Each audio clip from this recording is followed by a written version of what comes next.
All right, Assalamu alaikum, brothers and sisters. We are here live on the air, so let's discuss what's going on here. Okay, from mathematical point of view, that the word is... All right, so as I say, yes, we're live tonight with our Friday night show. What I'm doing tonight is we're on Pal Talk, and we are in the dialogue between Muslims and Christians and all room. And we have a pretty good discussion going on. So what I'm going to do is I'm going to have you guys, chime in on and watch as I do some work, and we're addressing this guy right now who is making claims about wanting objective evidence that that Islam is true or that the Quran is true. And so me and a couple of other people have already discussed with him, and he's basically he keeps moving the goalposts. He keeps saying that what we present is subjective, even though I'm mentioning Christian scholars or Jewish scholars who have no agenda whatsoever, to try to appease Islam. But yet he keeps making the argument that, it's all subjective or whatever. But the reality is that it's not. So I'm going to bring, the discussion already started. So I'm going to bring you into the discussion, and you'll listen and you'll hear what they have to say, and you hear as I'm dealing with it. Wa alaikum salam. All right. If there's anything that you hear while the discussion is going on, and you want to, ask your own questions there, and we'll try to help you and deal with it from there as well. Okay. So let's see if we can get this camera. Sorry, get the camera set up a little better for you there.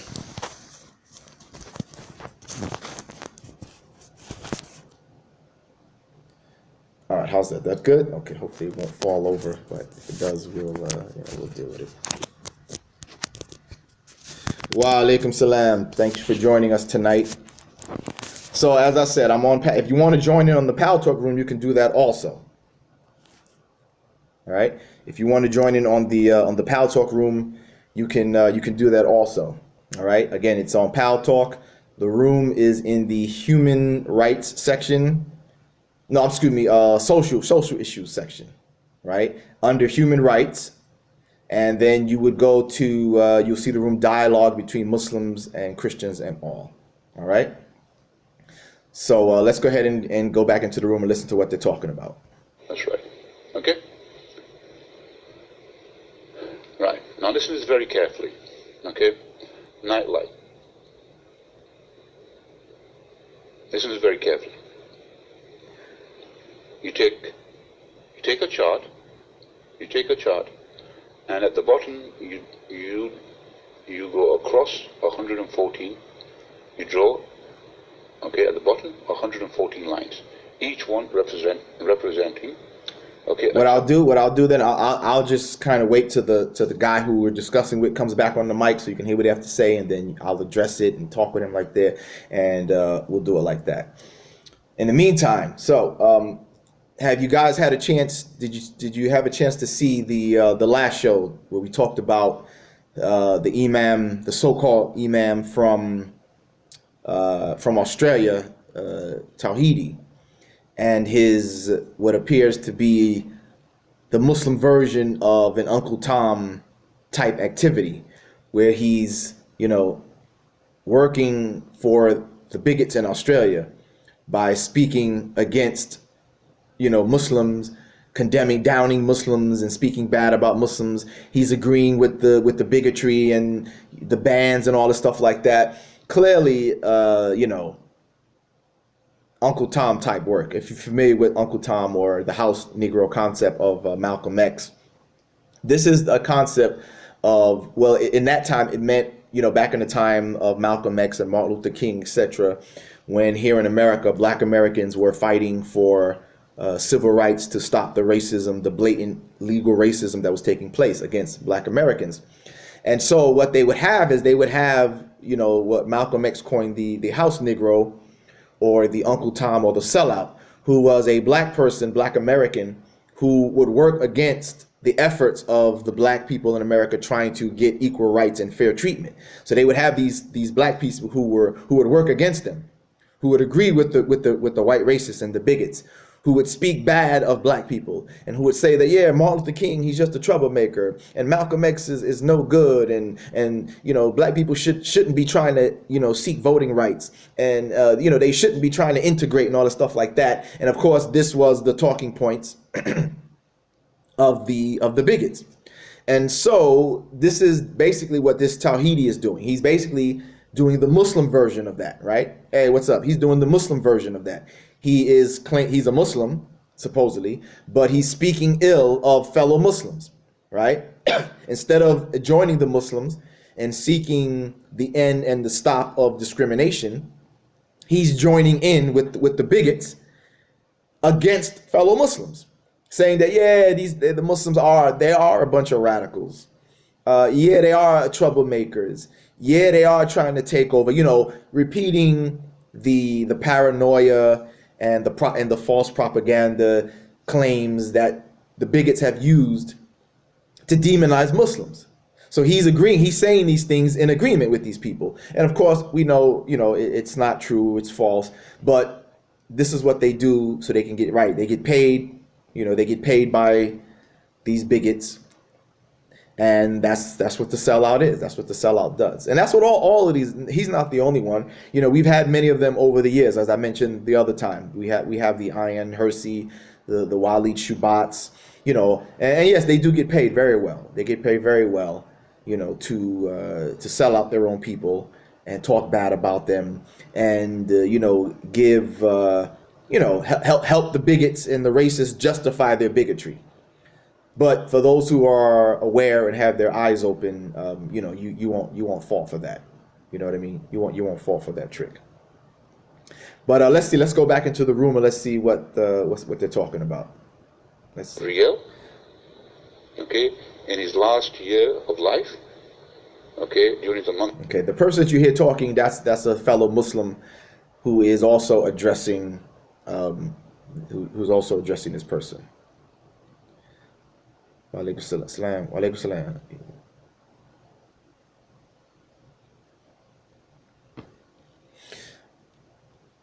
Wa alaikum salam. Thank you again. Thank you all for joining tonight's live show as we deal with the situation, what's going on in Power Talk. But here, what I'll do here's what I'll do, so that way you're not just watching me talk, you know, or listen to what they're talking about there. I'll just talk about how the discussion started. It's this person who came into the room, into the chat room. His name is Nightlight, and I dealt with him the other night when I was on Power Talk as well. And you know, how can I describe him? I don't know. He has a weird, there's something weird about him just from listening to him, you know. And so he makes these false claims against Islam. Like what was the claim he made the other night? Man, what was the claim that he made the other night? And I had to refute him on that. But he likes to, like, he thinks that he's quoting the Islamic sources.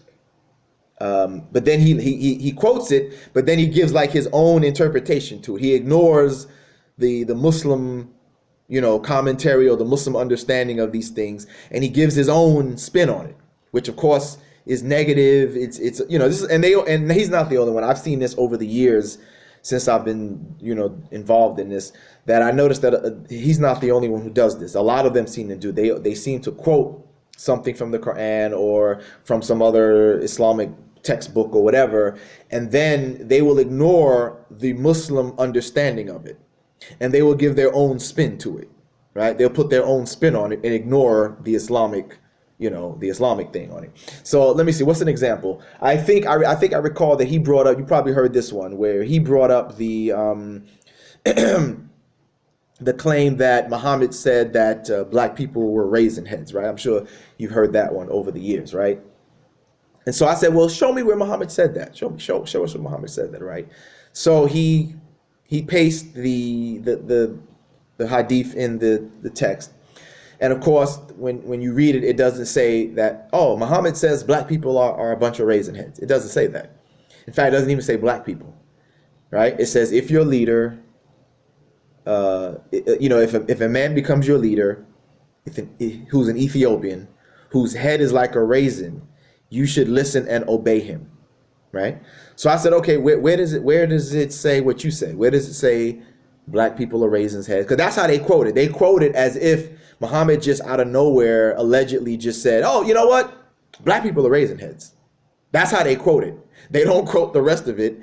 They just say, oh, Muhammad said black people. I said, really? Show me that. Because if he says something racist, I'm not going to follow no religion like that, right?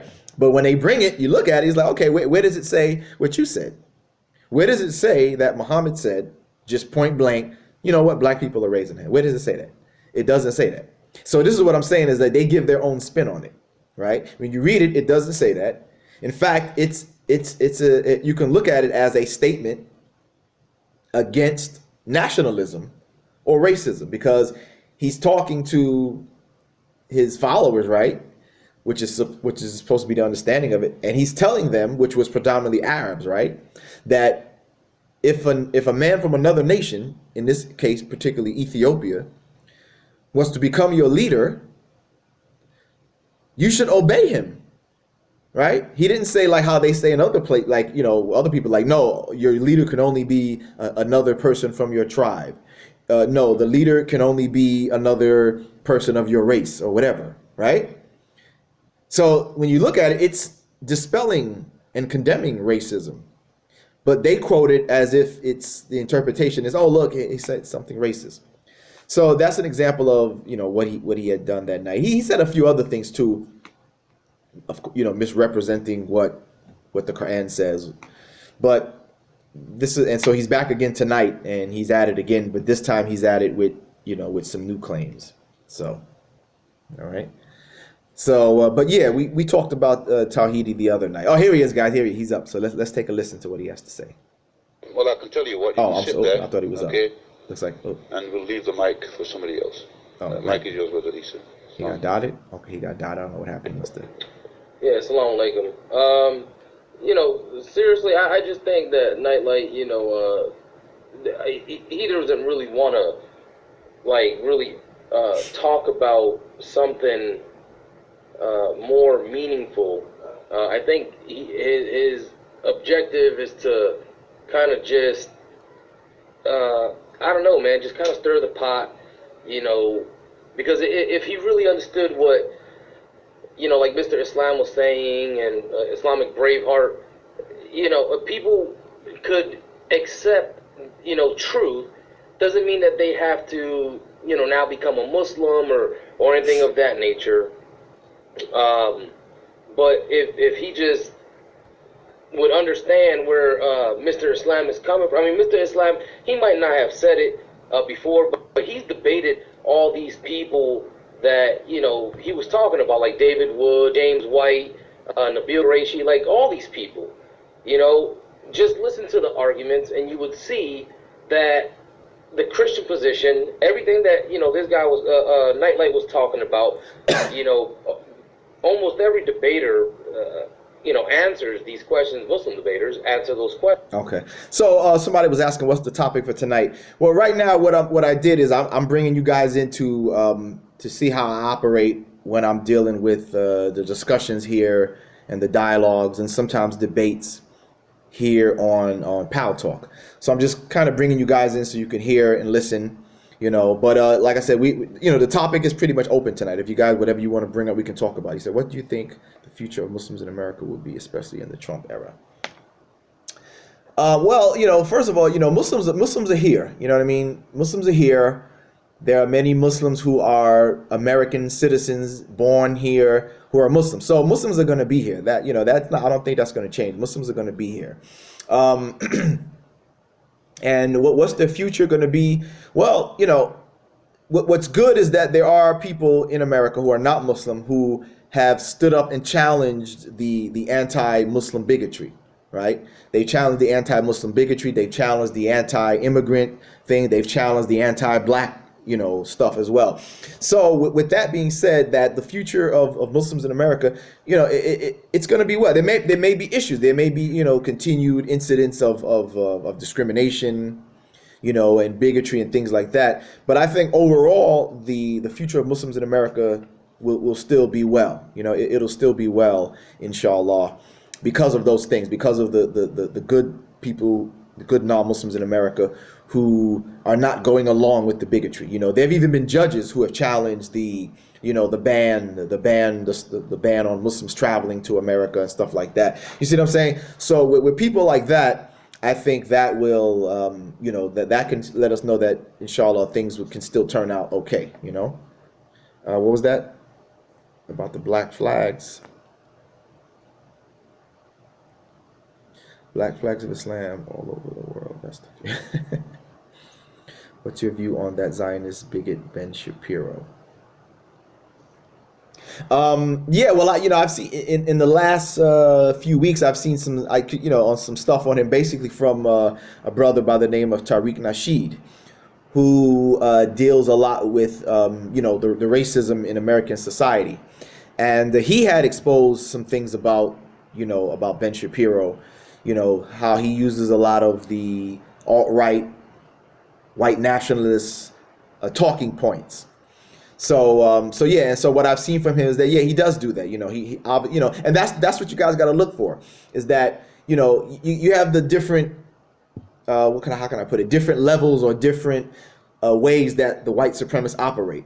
You have your blatant in the face white supremacists like the Ku Klux Klan and the neo-Nazis. They're the ones who will scream the N-word. They're the ones who say bad stuff about Muslims outright and stuff like that, right? But then you have the types who try to present themselves as the intellectual types. So they're not going to be blatant. They're not going to call you the N-word, right? They're not going to call you a dirty, filthy, raghead, turban-wearing Muslim, right? Or they're not going to call you a filthy spick or Latino. They're not going to go that route. What they're going to do is they're going to try to come at it from a more, what appears to be more, intellectual and more, how can I say it? More even level type of presentation. So they're not going to be in your face. They're not going to be they're not going to try to be blatantly offensive. They're going to try to use, they're going to speak about it in a more coded manner, right? They'll talk about it in a more coded manner, as opposed to just saying, yeah, those blacks, yeah, those Muslims, yeah, those Latinos, those Hispanics, whatever. They'll speak about it in a more coded language. So so for example, let's say they'll, instead of saying like the Latinos are trouble, they'll say, yeah, we got a lot of people crossing the border and they're just a bunch of criminals, and they're criminals coming in, and they're lowering the value of our country. Right? So they'll do it like that instead of being that bold and blatant. But if you're listening to the coded words, you know what they're talking about, right? When they say it like that, you say, oh, well, he's talking about Latinos or Mexicans coming across the border, right? So that's how they'll do it. They'll try to present it in a more, what appears to be more acceptable manner, because they're not in your face. They're not bold. They're not blatantly offensive. They'll try to do, they'll try to present it like that. And so that's what category he's in. He's in that category where he's not boldly calling anybody the N-word or whatever. He's bringing it, in this seemingly try to be intellectual level. You know what I mean? But nonetheless, it's coded white racism, and that's how it's presented. And we mentioned him the last time too, I believe. And so what happens is, people were trying to defend him by saying, oh, well, he can't be a white racist because he's Jewish. But we always remind people again that Jewish is not a race, right? Jewish is not a race. That's not a color, right? Jewish is not a skin color. That's his ethnic and or religious background. So he is by race, by so-called race, a white person, right? He's a Caucasian white person. So he can indeed be a white racist, right? He can indeed be a white racist. He may not be able to go, because he may not be able to run in the neo-Nazi circles or the Ku Klux Klan circles. But the alt-right, they're coming at it differently. The alt-right is like about white nationalism, meaning, all the whites together, no matter what, whether you're, no matter if you're a Jewish or you're atheist or a Christian or you want to do yoga, as long as you're white, you're unified together with the white nationalists. All right, that's how they're bringing it. So like I said, he won't be able to run with the Ku Klux Klan groups or the neo-Nazis, but he can definitely run with the white nationalist groups. Because they say, oh, well, yeah, you're still a white, you're Jewish, but you're a white man, and we got to come together and work this out. So that's the level that he's running in. He's running in that type of group like that. So, all right, let's see. I think the guy's talking. Let's see what he says to say. Who also uses numbers and gematria to try to prove people that they can become ascended masters. Here, I don't know. Yeah, I don't know what again. I don't know what this dude's talking about. Explain your subjective reasoning why you believe the Bible is the truth. We don't care about your circular reasoning. Explain why you believe the Bible and the Messiah died for your sins is the truth. Okay, so basically now he's put on the hot seat now. Now he has to answer why he thinks that the Bible is true with objective evidence, because he kept claiming everything that was presented about the Quran was subjective. So now he's being challenged to do his point and bring objective evidence. Can you please unfair dots? Because if you keep doubting me, I'm going to leave. Because it just means that this room is a fraud, because you said dialogue between Muslims and Christians. Not dialogue between Muslims only and the Christians to be dotted. So if you do not want to dialogue with Christians, just let me know, because if this is how you're going to start, if you don't hear me start talking about what you want me to hear talk about, you will start doubting me, because I was addressing what Islamic Braveheart talked about, because he talked about how he got bounced out the room. As you see, he was just making excuses. And this is what they do a lot in these type of rooms like this, right? Is that, once they get to a point that they see that what they're bringing forward is being challenged and refuted, then they start to waffle and obfuscate and deflect and deny and make excuses, as you heard, right? So you heard the sister clearly say, present the evidence on why you think the Bible is true. So what does he do? He gets on the mic. Oh, well, now he wants to complain about being dotted. And then he says, oh, well, I wanted to answer to such and such. No, it doesn't work like that. If you're going to come in and start running your mouth in these type of chat rooms like that, then be ready to back up what you say. And when you get challenged, be ready to also, when you bring your challenge, and then now it's your turn to answer when you're being challenged, be ready to have that same challenging spirit right when it comes back to you. But as you see, they don't do that. When it comes to them, when it's reversed to them, now they want to make excuses and come talk about everything else except the subject matter. But, to me, when they do that, that's just the evidence and the sign that they have no argument, right? That they have nothing to present to us, because if they did, they would just get to the point. But, that's what happens there. Okay? So we can, like I said, we can just have our discussions here. Let me see, there were some things that I wanted to, let me see some things that we can bring up and talk about tonight. Before I go forward, does anybody have any questions or anything they want to present or bring forward? Sheikh Abdullah from Zaytuna University is checking them. Wait, checking what? What are you talking about? What's he checking?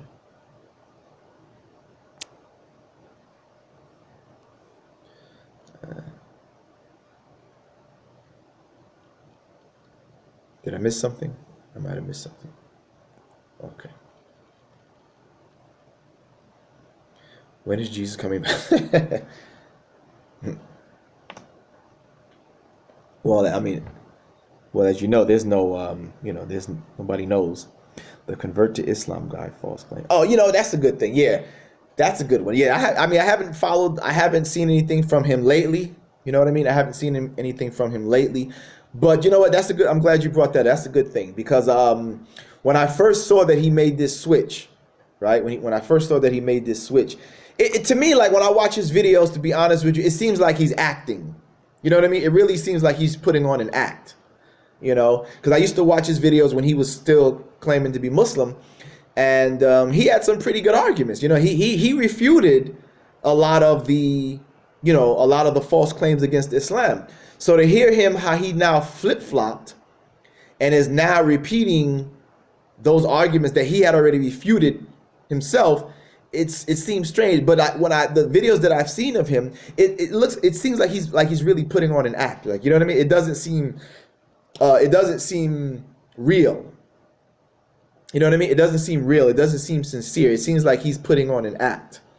I don't know, but that's what I get it from him. But like I said, the things that he says, he has videos himself where he refuted those things.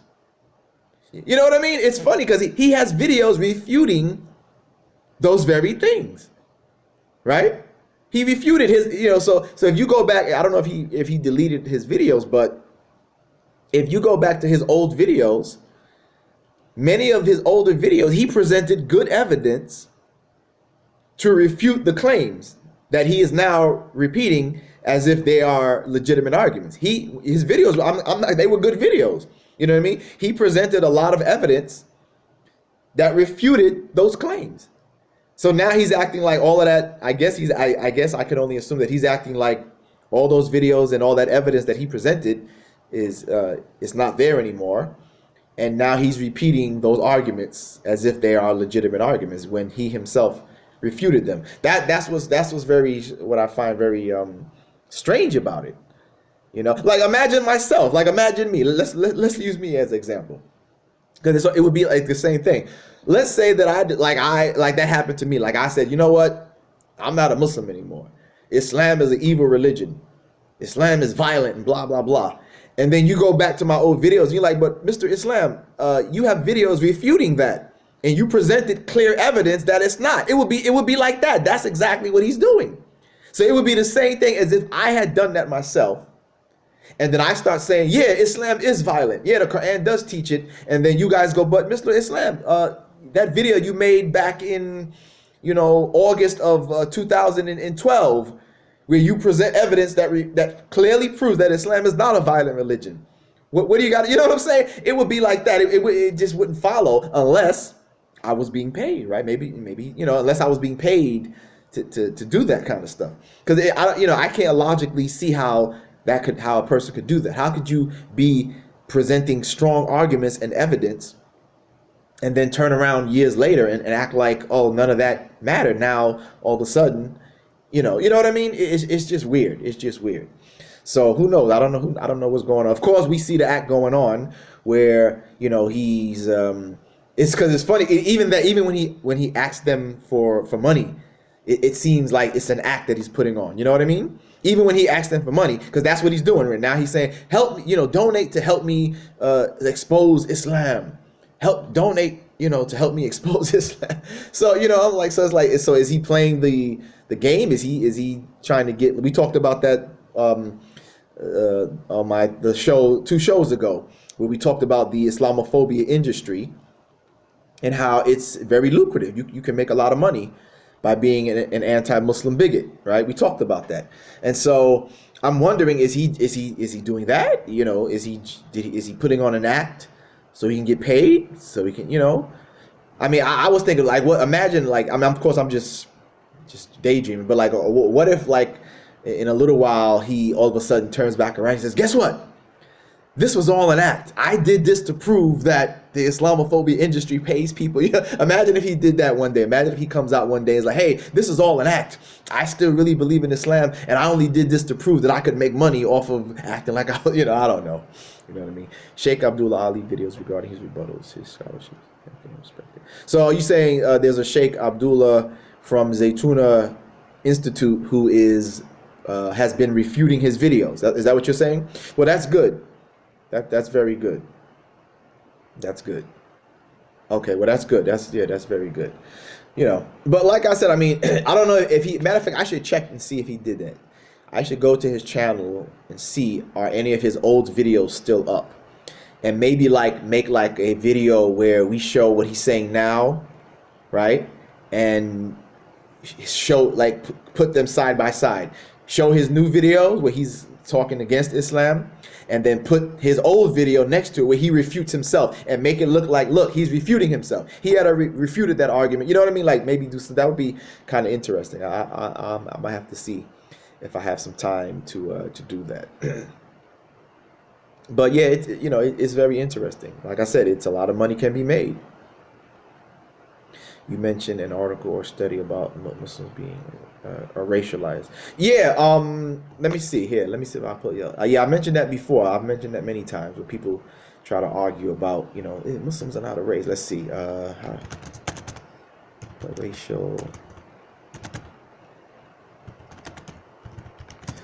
Racialization of Muslims. Yeah, you can get paid a lot of money, man. You can get paid a lot of money. I'm telling you, these guys, they do lectures, and sometimes, and this was what I saw years ago, where they were doing lectures at college universities, man, getting $13,000 just to give a lecture. Who knows? Maybe an hour lecture, a 2-hour lecture, whatever, hour and a half, $13,000. I think that, if I remember correct, that was Walid Shubat. They said he gets about $13,000. I was like, man, wow, $13,000 to do a lecture. You know what I mean? So they get paid. It pays very well, very well. And then I told you about some of the other hundreds of thousands of dollars that they get. You know what I mean? It's this. Yeah, remember that? Remember that years ago? Yeah, when I did the Refutate, when I exposed Walid Shubat. Yep. And Bridget Gabrielle. Yeah, exactly. You're right. Way before it was mainstream, man. Way before. I was doing it way back then, man. Way back then. But that's what I'm saying. Like, that's why I told you, brothers and sisters, last time, that the reality is that it takes funding. You know what I mean? Because I've done it, but it only goes but so far. Alhamdulillah, I know it helps some people, because I've gotten a lot of messages and stuff from Muslims who said that my videos have helped them. So that's good. So as long as it does that, I'm grateful. But what you were saying, as far as like it going mainstream, man, I don't know, man. It takes a lot to do that. You know what I mean? It takes a lot to get it out there. And these places, these people, they really don't.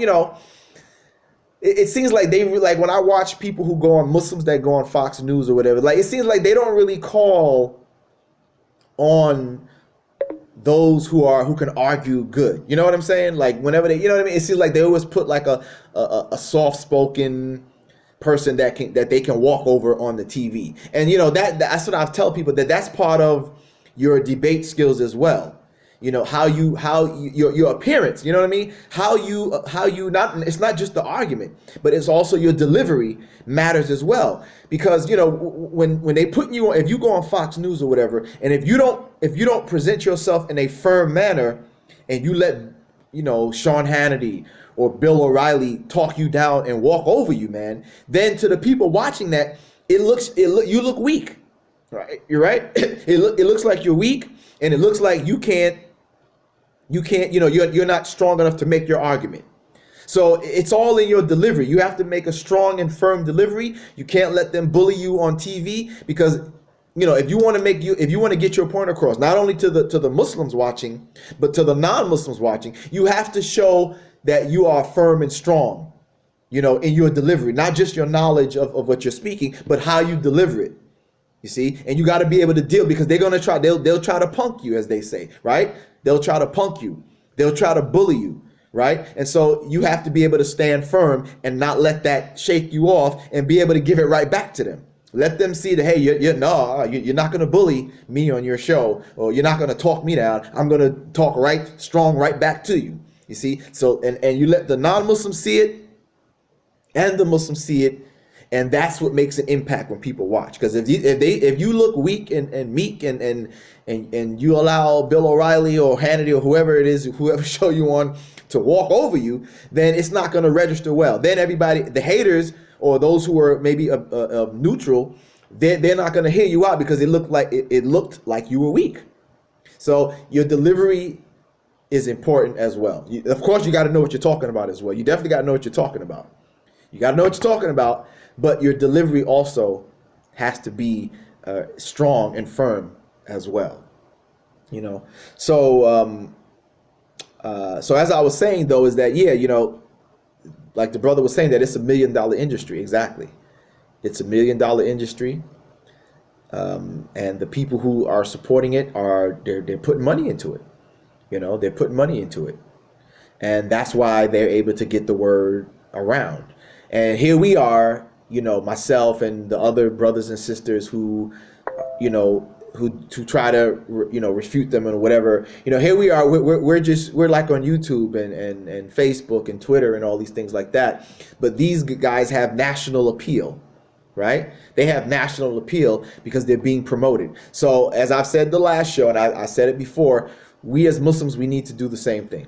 We need to support persons like myself and others who are doing this, and if you have connections too, it doesn't have to just be a monetary funding. If you have connections, if you have media connections, and you know how to connect, one of us, myself, whoever, with a TV show to get on a show or whatever, then utilize that. You know what I mean? So it doesn't just have to be monetary.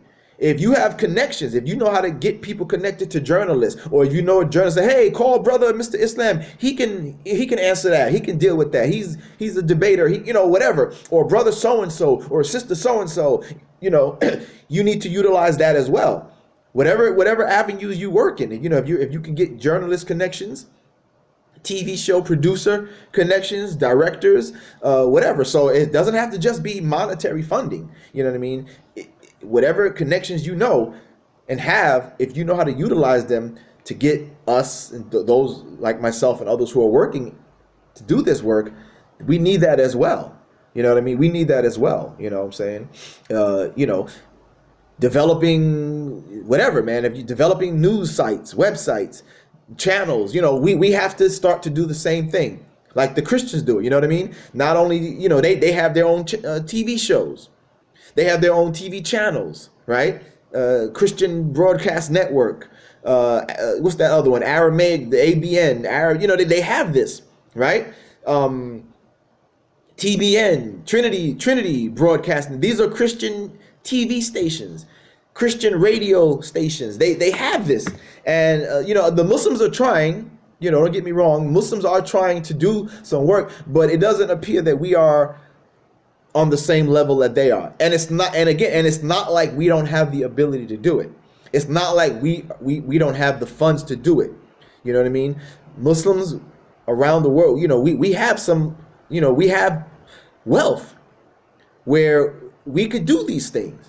You know what I mean? There are many wealthy Muslims out there, not only just from Saudi Arabia or the oil money, you know what I mean? But there are Muslims even in Western countries who have wealth where that money could be utilized.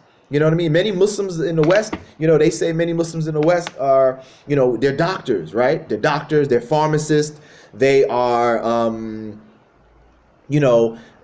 statistics show that a lot of Muslims are in computer science and stuff like that. You see what I'm saying? So no, bro, no, many Muslims are in fields where, where they make a decent, good money, even by Western standards. Like I said, many Muslims are doctors. Many Muslims are in computer science, right? Many Muslims are pharmacists and things like that. So we have the money, bro. Many Muslims have money even by Western standards.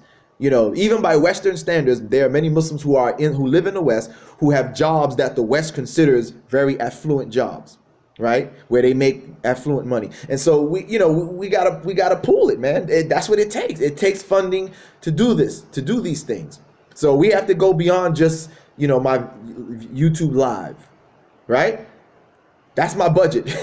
That's my budget right here. YouTube live, and some Twitter and some Facebook. You know what I'm saying? But if we're gonna take this to the next level, then we as Muslims, we need to be just as what's the word I'm looking for? We have to be just as involved as the Christians are with their work. Like I told you in the other show, they donate. Yeah, proactive. Yeah, they donate, man. They donate to their missionaries. They donate to those TV stations, right? They donate to their radio station. They donate to their speakers. They donate, man. They make sure that they have the funds that they need to do the necessary work. You know what I mean? They make sure that they're paid to do the necessary work. And that's what I said last time, is that, that's how they can do that. That's how Spencer and all these guys can write all these books, right? Me, when I'm doing my work, I have to do it in my spare time, which sometimes I don't have them because I got to make sure that, you know, I got to make sure these bills are paid. I got to make sure those kids are fed, right? I got to make sure that I keep the roof over the head. So, and sometimes I don't have spare time. That's why people always ask me, hey, when you going to make some more videos? I want to. Like when I first got on YouTube and I started making videos, I was able to make more videos because it was less responsibility. I didn't have the children that I have now. So it was easier, right? But now with the children now, you know, that I have now, you know, the responsibilities came on me. And so obviously less free time to do those things. But, you know, as I said, if we could be sponsored and funded just like, or, you know, it doesn't even have to be to the same level as them, right? It doesn't even have to be to the same level as them. But even if it was just a fraction of what Robert Spencer and all these people get, I could, you know, I could free up some time to be able to do the work, right? Because the Muslims have already let me know that they appreciate the work that I do.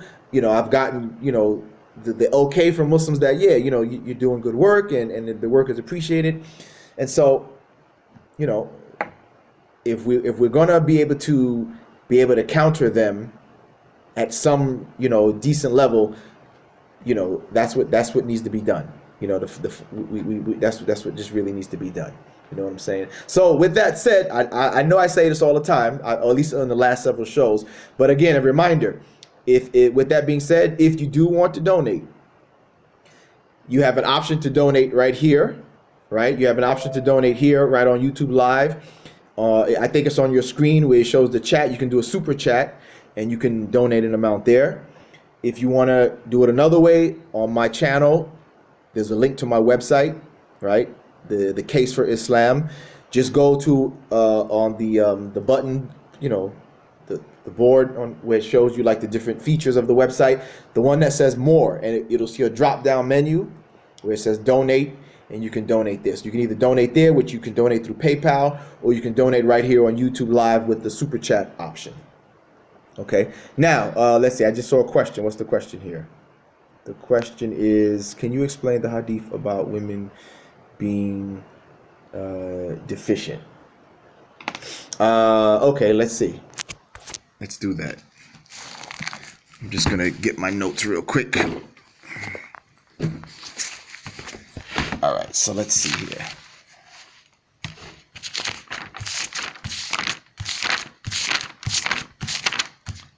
Yeah, here we go right here. All right. So to answer the question about that, the research, when I did the research on it, it was talking about the word that's used in that narration about deficiency, right? What is the deficiency about it? Because from what I remember, I haven't dealt with it so long, but from what I remember of it, that hadith is under the section about the woman's menstrual cycle. And so I believe it's under the section where it talks about how during the Eid, you know, the women who were on their menses that had been at a separate part, but they were invited to come amongst the rest of the Muslims. And another part of it goes into, you know, about how, you know, the woman has this, how she because of the menses, sometimes it prevents her from being able to partake in some of the activities such as the prayer or something of this sort. And the word that is used it mentions the aql, right? The aql here. And so this word has a few meanings, right? It can mean intellect. It can mean the cognitive ability, but it also can refer to emotional control, right? Emotional control, or a combination of all of that.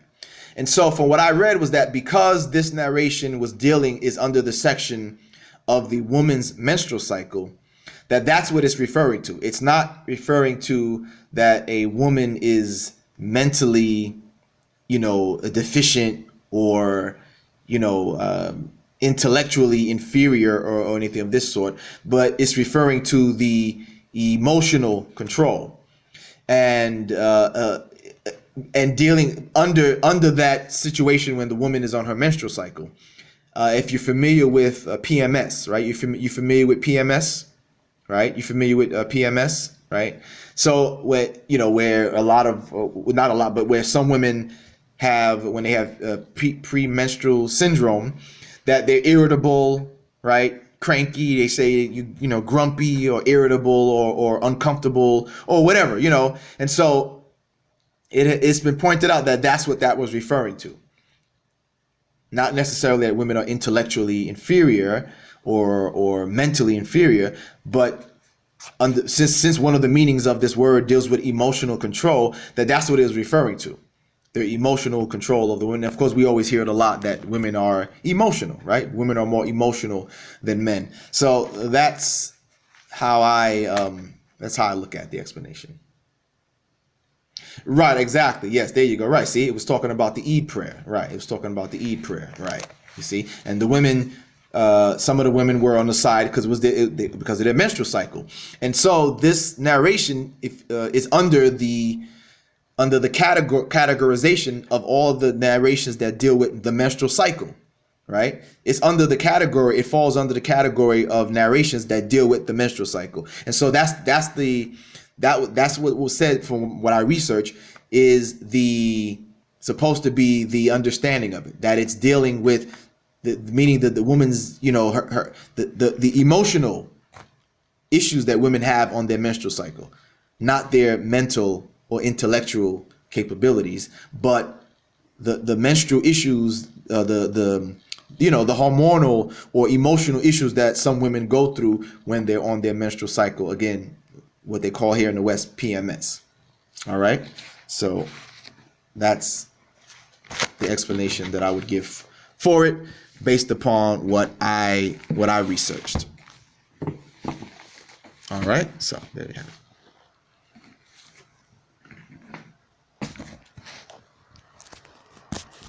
Oops, sorry about that. Any other things anybody else want to present? So, and by the way, I forgot. Yeah, here let me get you the article too about the racialization of Muslims. Right here it is. Right here. Here it is. Right here. I forgot. I didn't forget you. If you're still there, the brother or sister who asked me about that. Here is the article right here. It's in Sage Journals. I'm going to show it on the screen. Can you see that? Can you see that right there?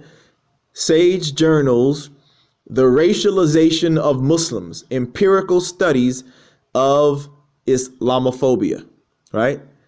Right there. So just take that, type it in your browser, and you should be able to find it if you Google it or whatever. But that's it right there.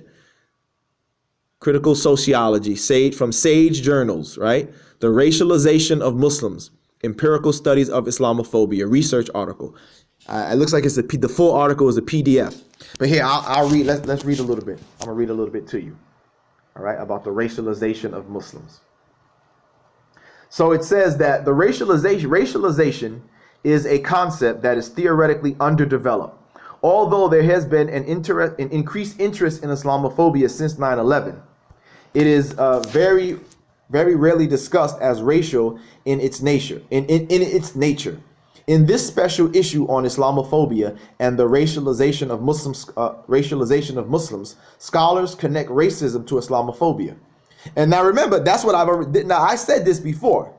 Now remember, if you go back to my old videos, right? If you go back to a lot of my old videos here on YouTube, I was already saying this, right? I was already saying this years ago, right? I was already saying this years ago that this anti-Muslim bigotry has connections to racism, right? To white racism. I said that before years ago. But I'm glad that people who are actually psychologists or sociologists are now acknowledging it, because I recognize this, and I said I could see. You could see that that's what's happening, right? That's what's happening. So let's read some more. So it said, this issue situates racialization as a way to explain and understand Islamophobia as racism towards a Muslim population. Through empirical studies, this issue uncovers the processes of racialization of Muslims and the rise of Islamophobia in both Europe and the USA. Case studies include experiences of middle-class US Muslims, of white British converts to Islam, of young working-class British Pakistani men, policing practices in Ireland, and the construction of Muslim identities through online comments about a reality television show, as well as identifying some issues specific to the nation. Each case study also reveals the intersection of the racialization process with class and gender experiences. Okay, so that's the site. That's just like a little intro, and then you can get the PDF file that will give you the whole, the whole study from the article. So again, just type in the racialization of Muslims, and as I had said before this study ever came out, how it's clear that when you listen to the bigots speak about Islam, that it's clear that they view Islam in a racial way, right? Even though, right, Muslims are not a race. Oops, sorry. But it's clear that they view Muslims in a racial way, right? It's clear that they do that, right? And I've gave an example on that first live show that I did, where I spoke about how there's that video called what's that video? Demographics, right? That video called Demographics. Look it up on YouTube. And how it seems to make Muslims like a race. Because it's talking about how many Muslims are having babies and they compare the Muslim population to the dwindling white population. So this is a proof that they view Muslims as another race, even though Muslims are not. But it's clear that especially when they said, look, the white population is decreasing, but the Muslims are increasing. But wait a minute, but they're white Muslims, right? So that shows you that to them, Muslims are like a race. Because if they didn't think it like that, why would you compare a religious group to a race of people, i.e. white people, right?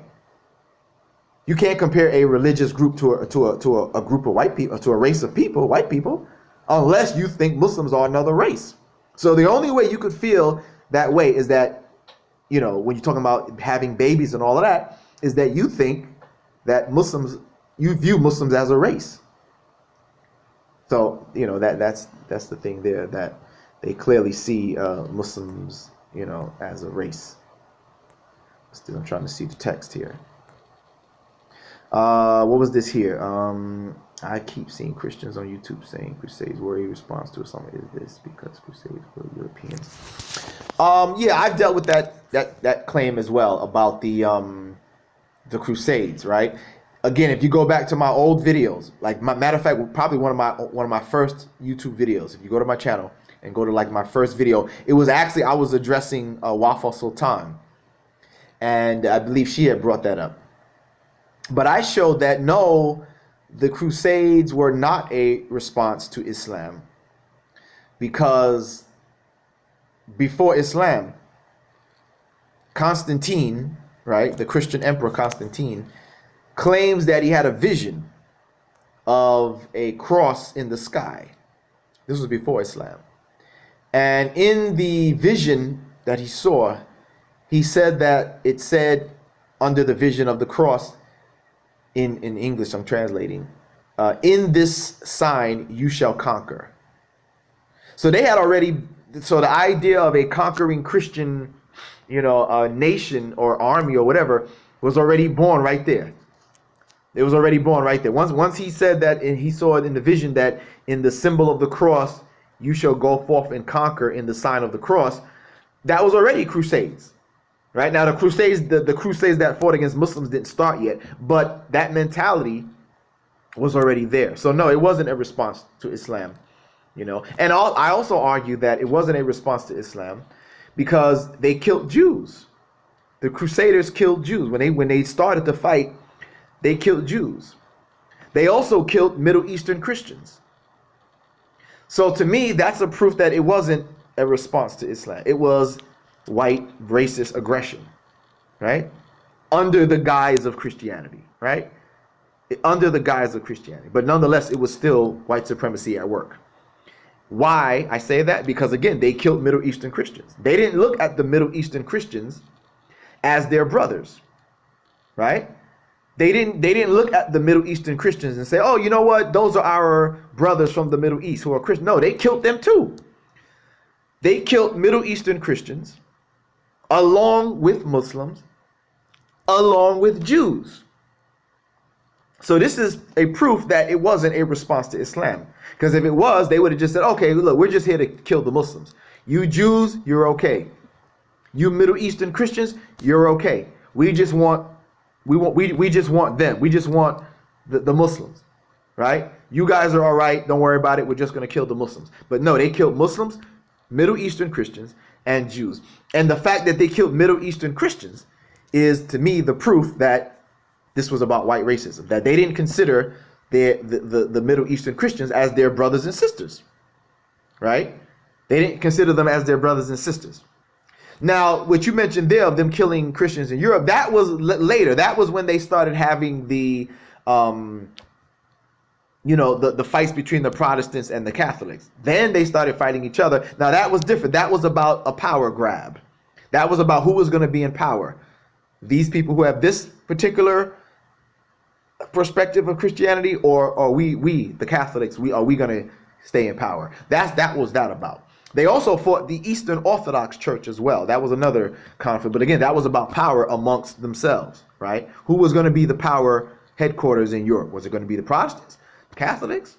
Was it going to be the Eastern Orthodox Church? Who was going to hold the power? You see what I'm saying? Who was going to hold the power here? So that was different. Obviously, that wasn't about racism, but that was about power. Now, remember, people fight against themselves, right? But the motivations are different. When you're fighting against another race of people, the motivation is you don't like them because their skin color is different and it's racism. When they were fighting amongst each other, it was about, well, which one of us is going to have the power, right? Which one of us is going to have the power when they fight amongst themselves? So when they were fighting and killing each other with the Protestant Catholic conflict or the Eastern Orthodox conflict, that was about who was going to have the power. Whose form of Christianity was going to be the dominant one. Because they started charging the other people as heretics, right? The other groups were considered heretics. And if they were looking like they were gaining some strength, like the Protestants were doing, it brought to violence. Where they said, uh-oh, this other group that has this other perspective is gaining power. We need to do something about it. We need to try to stamp them out. And of course, they didn't do it. And now, instead of one defeating the other, there was a split. And now you have Catholics. And now you have Protestants. Right? And Eastern Orthodox Church is still around as well. And so that's what happens. Right? That's what happens. So, all right. But again, so for the person who asked me about the racialization, did you get that? That's the article about the racialization of Muslims. And if you Google it, you might find even more articles. I think when I Googled it, I saw that there were some other hits came up too about that. Let's see. Oops. Some other articles came up as well. Yeah, there's a lot of articles now. There's another article, the racialization in Muslims, situating the Muslim experience in race. What's the full article? In race scholarship. Okay, so you have that one. All right, like I said, if you just put in the racialization of Muslims, these other articles should pop up as well. All right, but let's see, what does this one say? This one says, the abstract. This article reviews how racialization enables an understanding of Muslim and Muslim American experiences as racial. Race scholarship in the United States has historically been a black-white paradigm. As a result, the experiences of many racial and ethnic groups who have become part of the American landscape due to the passage of Immigration and Nationality Act of 1965 have largely been ignored in race scholarship. By reviewing racialization and its application to Arabs and Muslims, it is apparent that scholars must continuously explore newer theories and languages of race.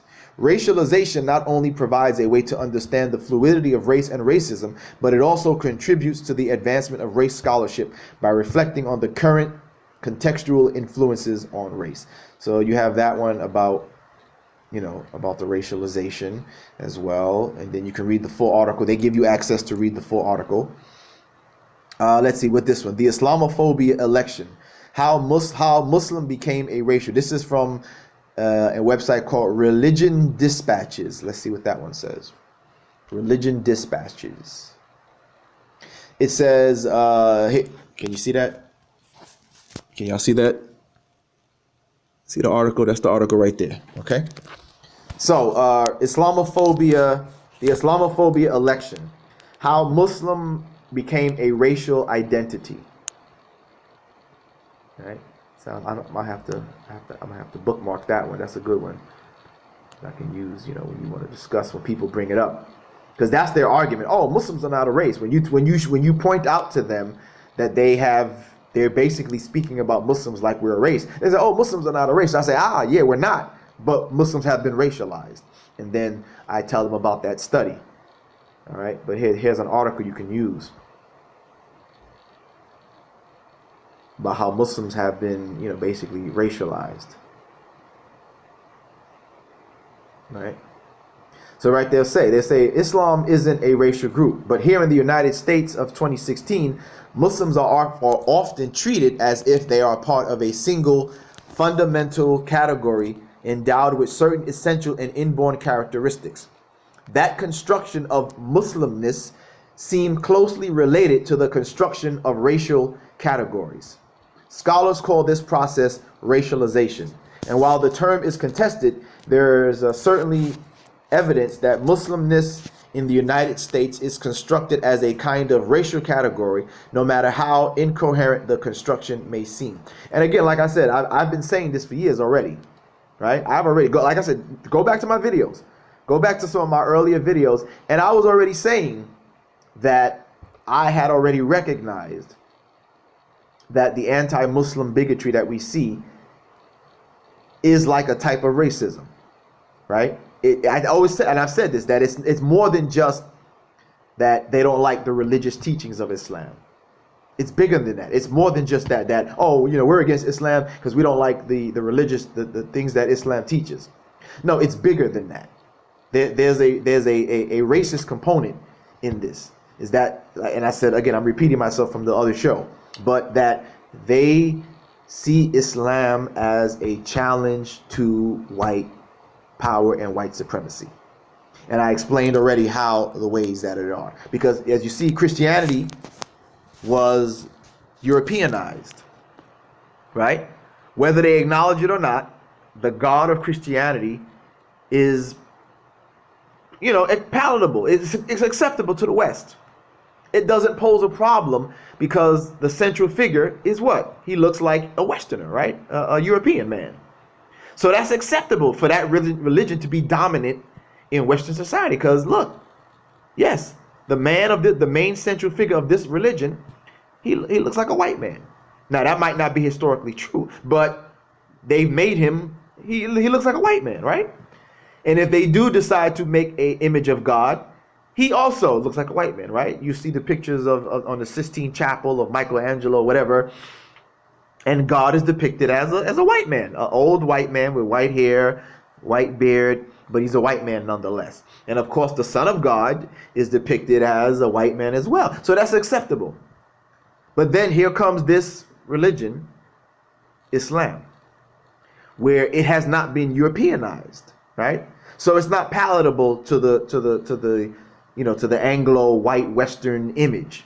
It's not acceptable. No, we can't have this religion whose figures are not white, even though even the figures of the Bible are not white. But again, they've done such a good job of Europeanizing them that most people don't even question it. It's automatically thought that Moses looks like Charleston Heston, right? In the movie The Ten Commandments. right? Because they've already ingrained that in your head. So you don't even think Moses. You think Moses. You think Charleston Heston in the Ten Commandments movie. White man. You don't question it. When you think about Jesus, you already picture Jesus looks like. Okay, I don't know what happened there. I got shortly disconnected. Are you guys still there? Make sure you guys are still there. You guys still there? Seems like I got disconnected for a short second there. So.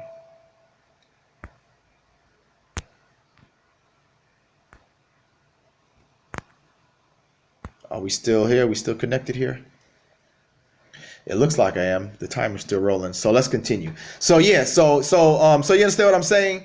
Is that, you know, it was made acceptable. So again, like I said, it's been so ingrained in our minds with these images that, you know, you don't even think about it, right? You think when you think about these prophets, you picture the images that they've promoted, whether it's the old classical paintings, the European paintings of them, or the images from the movies. You automatically think of these European people looking like the Bible figures, even though they weren't European. But they've got you. They've already indoctrinated you into that. So now here comes Islam, right? Which they view as a challenger religion. And they can't accept it. It's not palatable to them because they know that obviously the figures, the central figures of Islam are Arabs, right? So what do they picture when they picture somebody in a long robe with a turban? He's brown looking, you know, he's dark, he's brown looking, he's from the desert, you know, that's what they're picturing.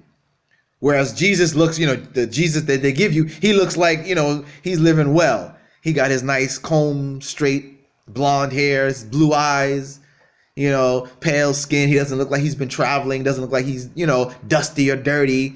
You know what I mean? And say they look, so that's acceptable. So, but if they picture Prophet Muhammad, that's what they're picturing.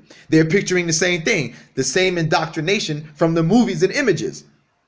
They're picturing a dark-skinned, tan, brown Arab man with a turban. He might be, you know, he's wrapped up in his robes and stuff, and he's on a camel, and he's out in the dust and the dirt of the desert. That's the image that they're picturing, and it's not acceptable. You see what I'm saying? And it's not acceptable to them. And so that's not acceptable for Western society. You can't have this challenger religion dominate in the West because, look, the central figures of the religion, they're not white, right? So we can't have that. We can't have this Arab man's religion dominating in the West. We can't have that. That's their thinking. Now, you mentioned, somebody just Morphe, you mentioned about the Chinese Muslim, but see, the Chinese Jesus, if they do that, that's rare. Right? That would only be amongst a select group of Chinese Christians. The black Christian, he's not going to have the Chinese Jesus in his house. The white Christian is not going to have the Chinese Jesus in his house. Same thing with the black Jesus, right? Some people have an image of black Jesus. But again, that's only limited to wa alaikum salam, right? That the black Jesus is only limited to the black, some black Christians. The Latino Christian is not going to have the image of the black Jesus. The white Christian is not going to have the image of the black Jesus. The Chinese Christian is not going to have the image of the black Jesus. Each group will only have that Jesus amongst a certain amount of them. But what's the Jesus that they all have, Morpheus? Right? What's the Jesus that all of them will have? That all of them have common is the white Jesus. The black Christian will have the white Jesus. The Chinese Christian will have the white Jesus. The Korean Christian will have the white Jesus. The white Christian will have the white Jesus. The Latino Christian will have the white Jesus. That's what they all have accepted as the common. So the other Jesuses, the Chinese one, the Korean looking one, the black looking one, the Latino looking one, right? These will only be accepted amongst a certain number and only accepted by that group, right? It will only be accepted by the Chinese, the black one by the black, right? But they all accept the white Jesus, right? I've been to black churches growing up. And I've been to, even as an adult, I've been to black churches. and they had the white Jesus, right? They weren't Afrocentric and said, you know what, we're Afrocentric, we're black people, let us have a black. Most black churches have the black Jesus, the white Jesus, right? Most black churches have the white Jesus image in there. Most of them. Most of the Chinese churches have the white Jesus in there. Even when they give out their pamphlets, right? Even when they give out their pamphlets and stuff like that, they're giving out the pamphlet with the white Jesus. They're not promoting a black Jesus or a Chinese Jesus. So although you're right that they may have that image, but that's not the standard. You see, that's not the standard Jesus. The standard Jesus is the white Jesus, right? The standard Jesus is the white Jesus. Every one of the groups accept that one, while only a select few will accept the Jesus that looks like he's from their group or their race or whatever. But all of them accept the white Jesus. Remember that. And that's the difference. That's the point. That's the point, that the white Jesus is basically the standard Jesus. Even though no matter how historically wrong it is or not, or whatever, you see. Let me see. There was something I wanted to go back to, because I see somebody mentioned something about that hadith that came up earlier. You were saying that, let's see, but it says they are majority in hell, as well as the faith is half of a man, or there is deficiency. So yeah, for Muslim proud to be, your question about that, about it saying, again, if you read the full version of that narration, it tells you the reason why it said that a majority of women were in hell. It tells you, right? It says it.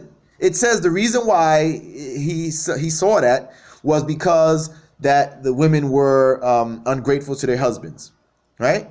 That, and then it gives an explanation. It says, because like when a man, he can do a bunch of good stuff for his wife, and then he messes up, he does something wrong or something she doesn't like, and then she says, you never done anything good for me.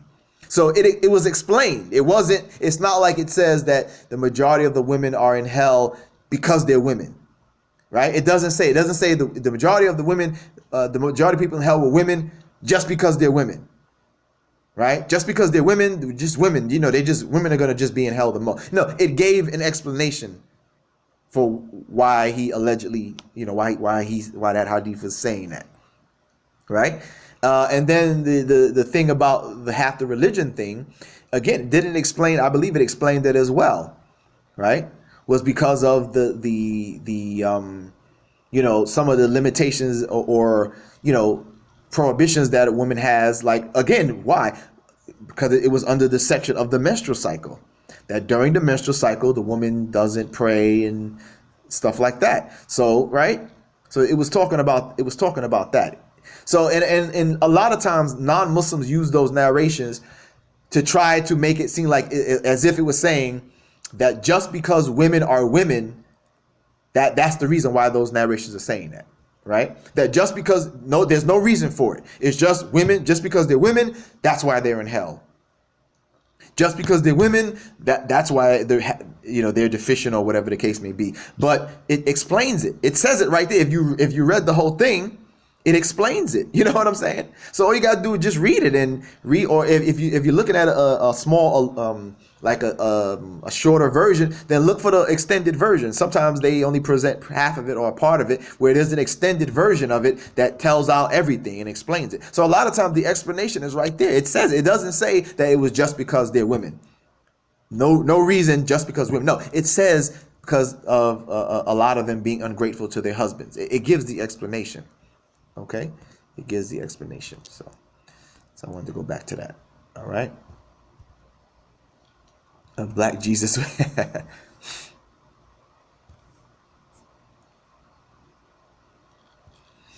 So yeah, I've seen that one too. The Jesus, they either have the Jesus with the dreads,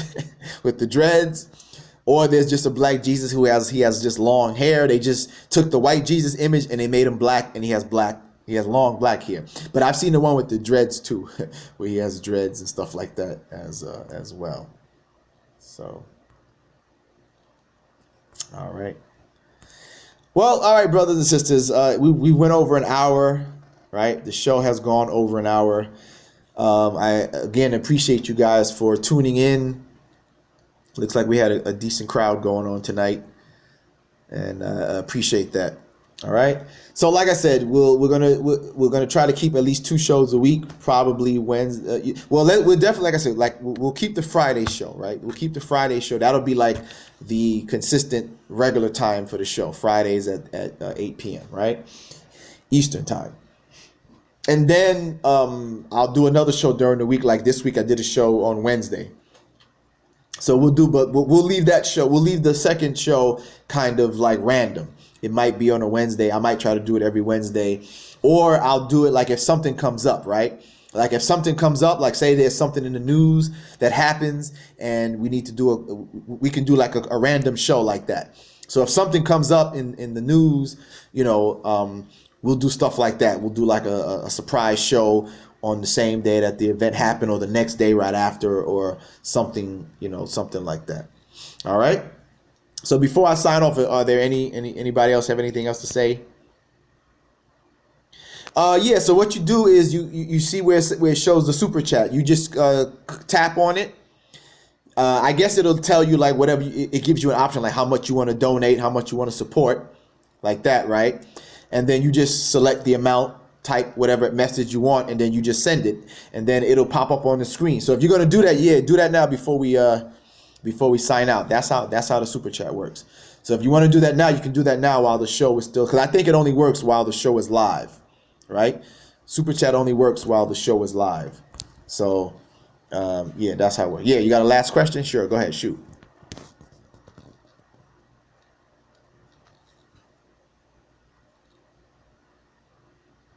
But I believe, yeah, that's how it works. You just tap on super chat, the $ symbol, right? It shows like the chat symbol with a $ in it.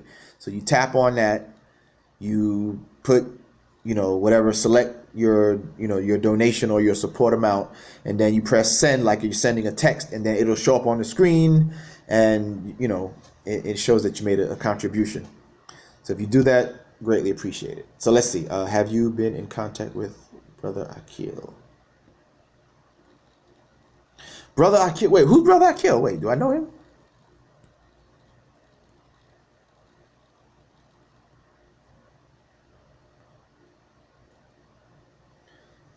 Akil, I don't know that brother.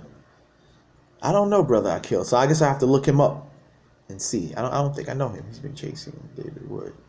Oh yeah, okay. All right, well I'm gonna have to look him up then, because I'm not familiar with him. I'm not aware of the brother, so I'll look him up and see what he's doing, and sure, if I could get in and help him,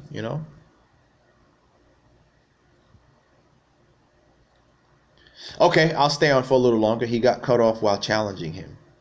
Oh, what? So what? Were they like on a TV show or something? What happened? How did he get cut off? Were they on ABN or something like that?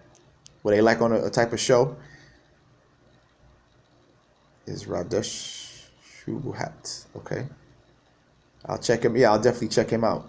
But so explain to me what happened. How did he get cut off? What were they doing?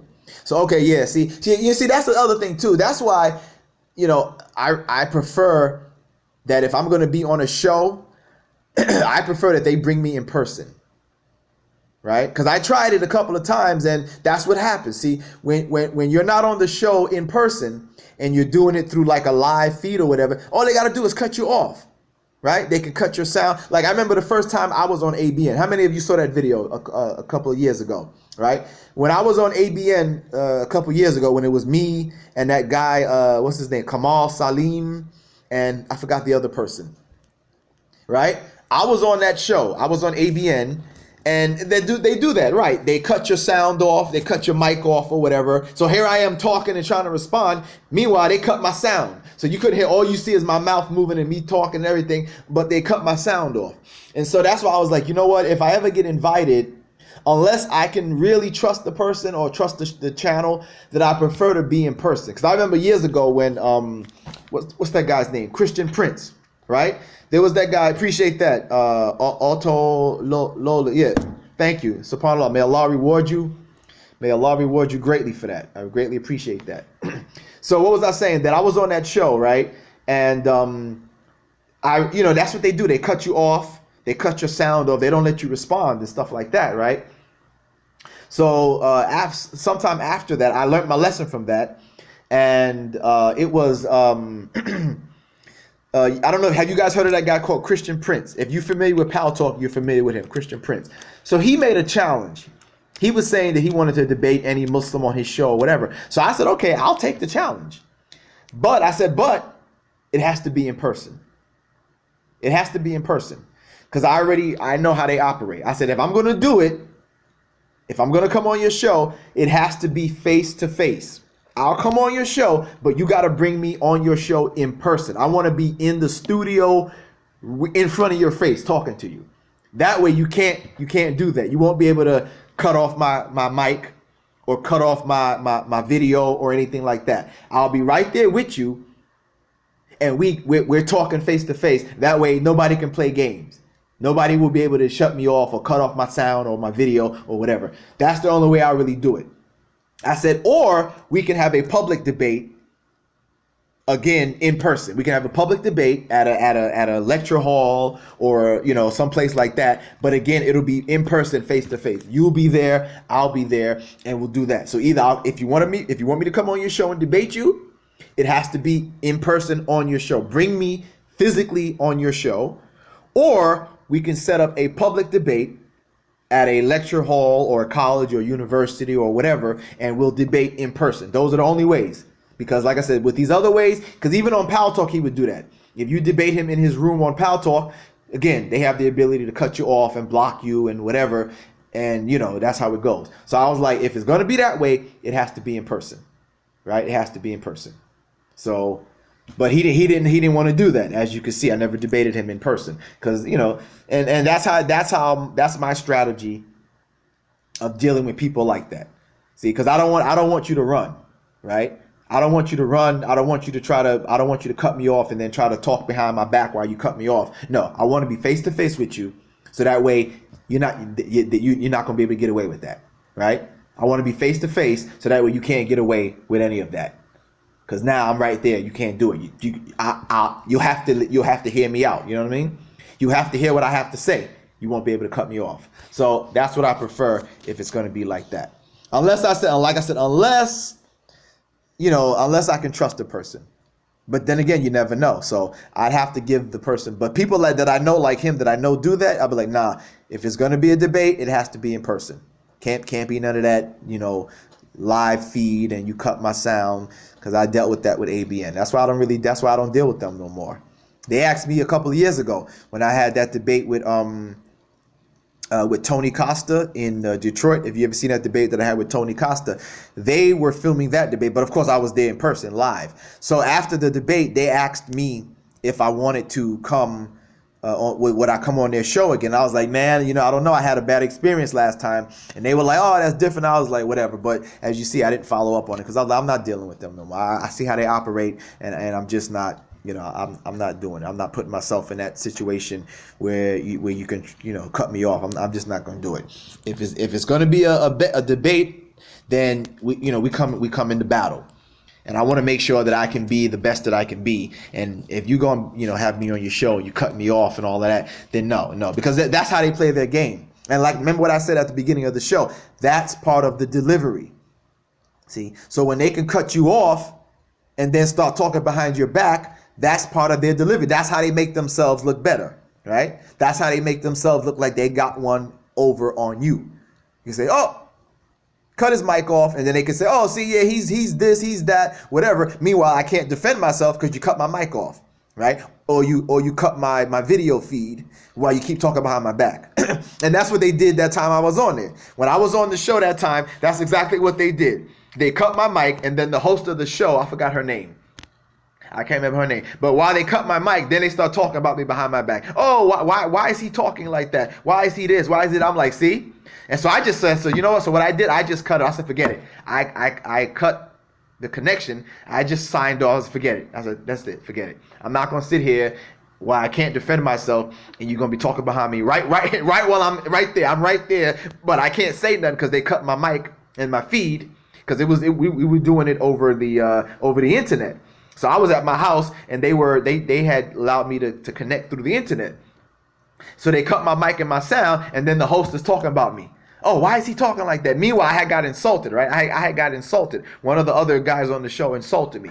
right? So I'm defending myself and I'm talking, trying to respond to him, and they cut my mic. Oh, why is he getting so defensive and blah blah? I'm like, the dude just insulted me, tried to insult my intelligence, and I'm responding, and you asking me why am I talking? Why am I being defensive?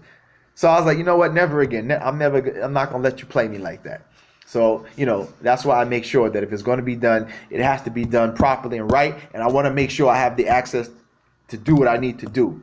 So that way you can't play me out. I'm not trying to put myself intentionally in a position where I know they can play me out. And ABN, if you're not on the show directly, they can play you out by cutting your mic and all that stuff like that. So no. And like I said, and that's part of the delivery. And then when they do that, then everybody watching the show, the Christians are like, yeah, see? Yeah, they got him. They took care of him real good. Yeah. Meanwhile, they're ignoring the fact that they cut my mic or they cut my video feed. So no, I won't allow myself to be put in a situation like that. You know what I mean? Who's Maxed Arab? Who's that? Is he an anti, Yeah, CP, I haven't heard of him anymore. Christian Prince, I don't really hear nothing from him anymore. Is he still even active? I don't even know if he's still on Pal Talk. The times that I come on Pal Talk, I don't even hear from him anymore. I don't even hear from him anymore. So yeah, I don't even know if Christian Prince is even still active anymore, because I don't hear nothing from him anymore. Yeah, they had that show. Remember that show? Yeah, they had that show, Jihad Exposed and all that stuff. Do they still have it? I don't even know if they still have it. You said, didn't you debate Sam? No, I never debated Sam Shimon. We never had like an official debate. We had a few run-ins back in the days when Pal Talk was still young, right? Back in the days, but we never actually had a an actual formatted debate. We never had that. You know what I mean? We never had a formal debate. Let's see, any debates? No, that's the thing. Yeah, this year I don't know. I haven't had any. Nobody's been calling this year for debates. So I haven't had any. No upcoming debates as of yet. You know what I mean? As of yet. So we'll see, inshallah. We'll see. Like I said, practically all of the debates that I had have been from Christians calling me. Right? Yeah, we met in person. We had a chance to meet in person, and he spoke well of me. You know what I mean? He has spoken well of me when I met him face to face. He spoke well of me, so I appreciate that from him. But we've never had any official debates. You know what I mean? So I don't really know what I haven't really followed him lately to see what he's been up to. You know what I mean? I don't know if he's still making videos and things like that. But I haven't spoke to him in a long time. But like I said, the times that I met him in person, we did have good rapport with each other. We spoke, and he was he spoke well of me. He spoke well of me, and I appreciate that. Yeah, that seems to be the thing. You're right. That's what I see going on now. Now it seems that they're inter-beefing with each other. There's this beef between David Wood and James White and Sam Shimon, and they're accusing that James White is like, basically they're calling him like as almost like he's selling out or something, or he's being too soft, or they're not happy with James White as of the last time I saw what's going on. So it seems there's a bit of internal fighting that's been going on amongst them, with James White and them. So I don't know what happened there. You know what I mean? But yeah, there seems to be some internal, some internal fighting that's been going on with them. So, you know what I'm saying. But all right, brothers and sisters, mashallah, we had a good night tonight. Tonight we did an hour and a half show. It's already one hour and 29 minutes. James admitted the variant of Luke and Shimon was angry. Oh, okay. Well, that you got to respect him for that. Then, if he's, he's, as James White has been a defender of the Bible. And he's defended Christianity, and for him to admit that, well, that's good. That's respectable. That shows honesty and integrity there. If he's acknowledging that there is a variant or whatever the case may be, you know what I'm saying. But that's what I had saw, that they were mad with him because they were saying that him admitting some of these things is giving Muslims some ammunition. Right? Is giving Muslims some ammunition to use against Christianity, and obviously they don't like that. So yeah, I think so. I think so. I think that's exactly what it is. He's trying to be fair. You know what I mean? He's trying to be fair, and you know that's respectable. I can respect that. You know, I can respect that. So, but yeah, as I said, no upcoming debates as of yet.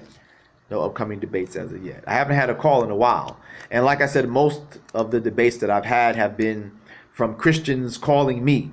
You know, I don't go challenging people to debates. So most of the time they've called me. Right? They call me and they say they want to debate, and that's how we do. But inshallah, we'll see. 2018 is coming around the corner. Let's see what happens. Let's see what 2018 will bring.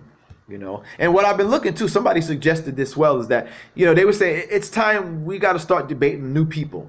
You know, they say we got to start debating new people because, you know, we've been debating. If you look at a lot of debates, they've been the same people. Nabeel, David, James White, you know, and it's like we're recycling the same people. It's like time to start debating new people. You know what I mean? So I would look forward to debating some new people, any new loudmouths on the scene. You know what I mean? You know what? Steven Crowder, that'd be good. That'd be good. Who else that I would like? You know, remember that Quran burnt, that the guy from Florida. We haven't seen him in years, but remember that guy from Florida, the burn the Quran guy? I forgot his name. What was his name? Pastor. Man, what was that guy's name? But you know what I'm talking about. Remember the guy from Florida several years ago who wanted to burn the Quran? Remember him? Terry Jones. That's it, Terry Jones. I wanted to debate him, and I almost had a chance to do it too, because he was setting up a debate. And they picked some guy I never heard of, somebody from, I don't know where this brother was from, and no disrespect to the brother, but he wasn't from America, you see. And again, this is all about the delivery. Remember what I told you about the delivery? And again, nothing on the brother, but he wasn't from America. He wasn't an American Muslim. You know, he had like the foreign accent and everything like that. And again, remember what I'm talking about, the delivery. That's important in your delivery, especially when you're going to debate if you're going to debate a bigot like Terry Jones. You gotta be tight with your argument, and your speech has to be, man, what's that word? I'm missing these words here. Your speech has to be, man, what's that word? I forgot that word. But you know, like when your speech is crisp and clear, right? So you know, so I said, you know what? I started writing them letters. I was like, yo, why'd y'all pick this guy? Why'd y'all pick this foreigner? You know, and again, it wasn't to disparage the brother, but really to disparage them, to say that look at you guys. This is how they do it. They pick somebody like that to make their job easier. So I was like, yo, why'd you pick this guy? He's not from America. He's an immigrant. He's English, you know, and you picked him to debate. Meanwhile, here I am. I've been here all this time challenging people, debating people, but you ignore me, right? So we were getting ready to set it up. So then they got word of my, they got word of my challenge to them, right? They got word of my challenge. So we were getting ready. They were like, okay, well, fine. They were like, fine, we'll have him debate you then, right? So I was like, okay, cool. So I was going to do it. Right? But guess what happened, brothers and sisters? I don't think I ever revealed this to anybody. Guess what happened? Some Muslim community in Florida, they messed up the debate. They didn't want me to debate him. Some Muslim community in Florida messed up the debate. They didn't want me to debate the brother. And you guys know me. You know how my style is, right? I'm not going to lie. I know I do. I have a firm type of style of debate, especially when you're dealing with a loudmouth bigot like a Terry Jones. And hey, that guy too, that Osama, that Doc or whatever, that Duke dude, him too. He's a loudmouth guy. I would like to debate him too. But let me tell you what happened. So like I said, I was gonna accept the debate with Terry Jones. But there was a Muslim community, I guess, near Terry Jones.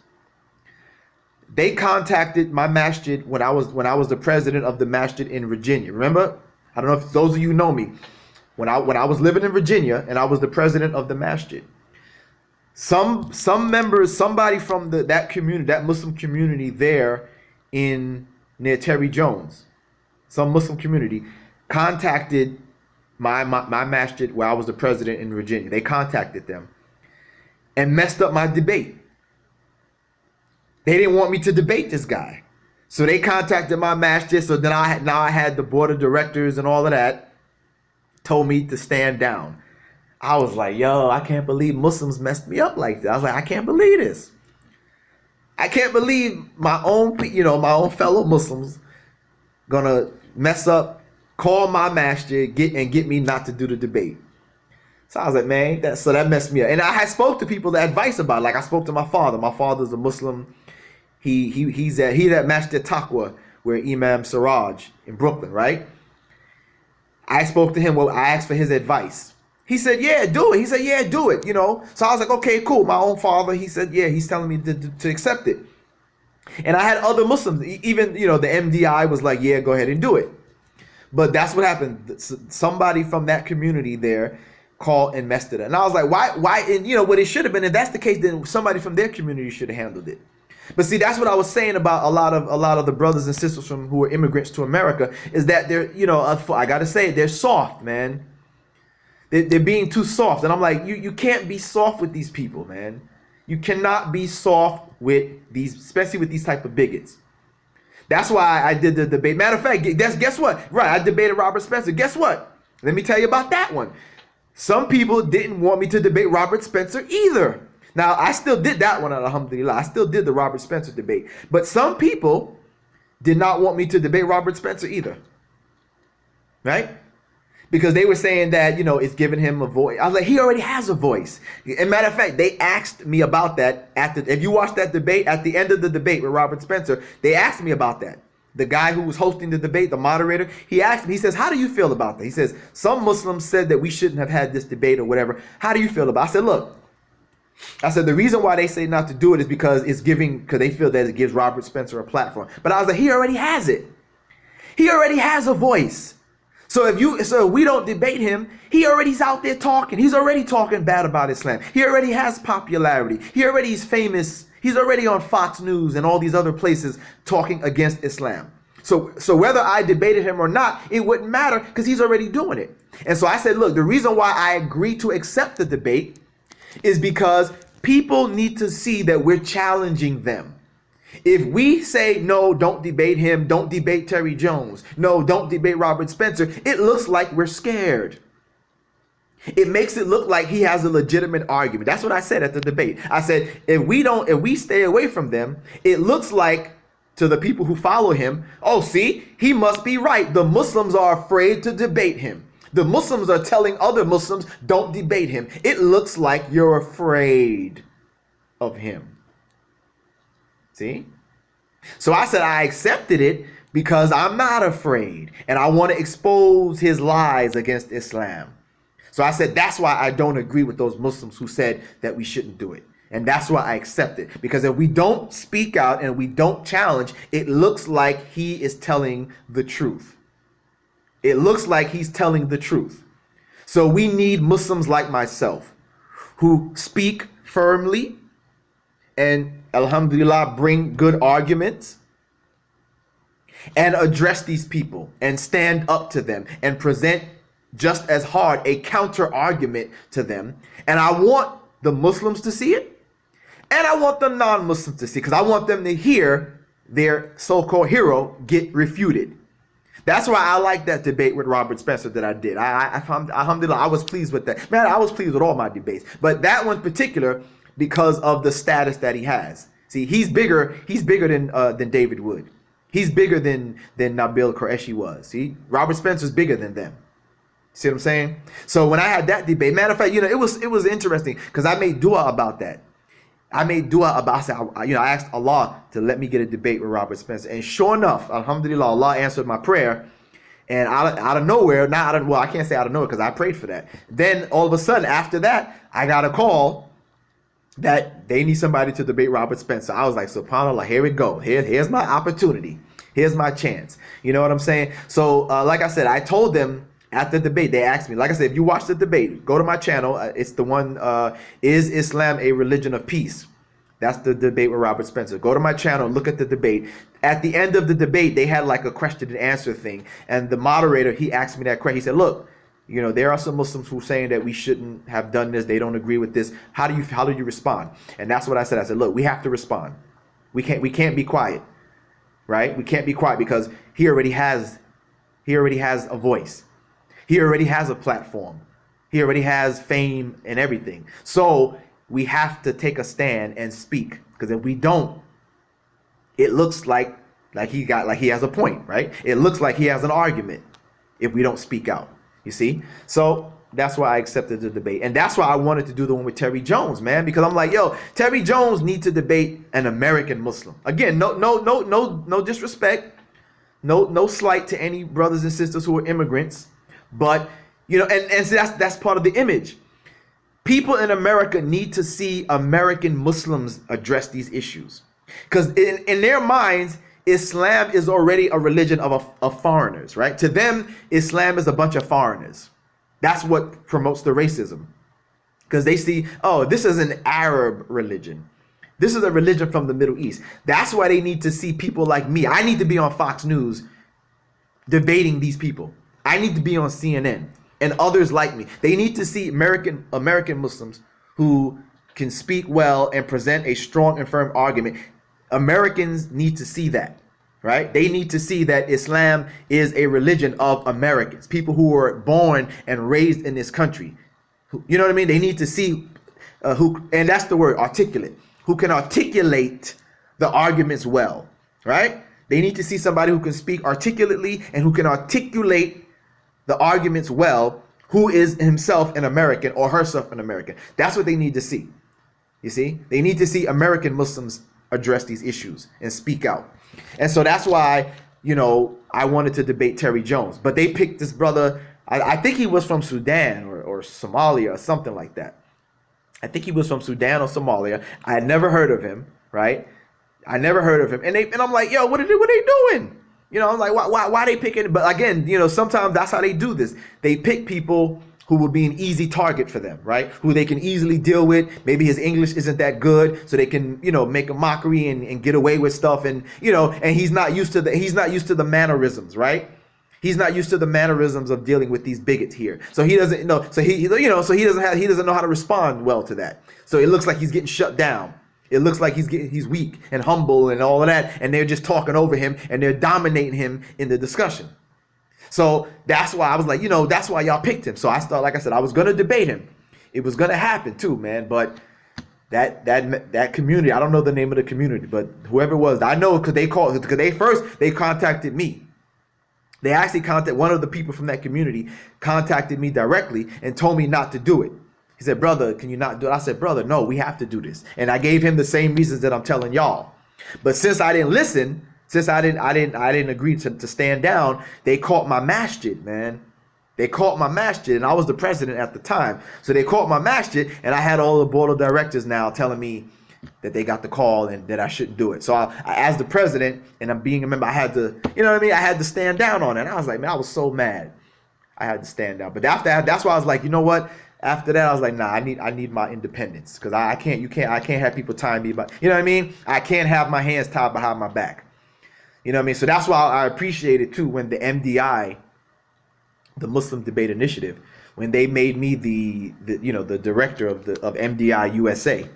You know what I mean? They made me director of MDI USA, and alhamdulillah, I appreciate the MDI that they don't try to tie my hands. You know what I'm saying? They don't try to tie my hands up. They let me do what I do, and you know what I mean? So I definitely appreciate that. But yeah, that's what happened, brothers. They tried to stop me, man. Well, they stopped me from that one, but they also tried to stop the Robert Spencer one. But I was like, no, we doing this one. So somebody needs to speak. You know, I would like to debate him again too. Inshallah, if I get the opportunity, I would like to debate Robert Spencer again. Because in that debate, I shut him down, man. I shut him down. That's why, you know, and you know what? Lately, I haven't heard of him having debates. Has anybody heard of Robert Spencer having any recent debates? Because I haven't seen anything. Now he just pretty much does his own single. He just does his lectures and stuff. You know, he doesn't do debates no more, as far as I see. I don't know. I could be wrong.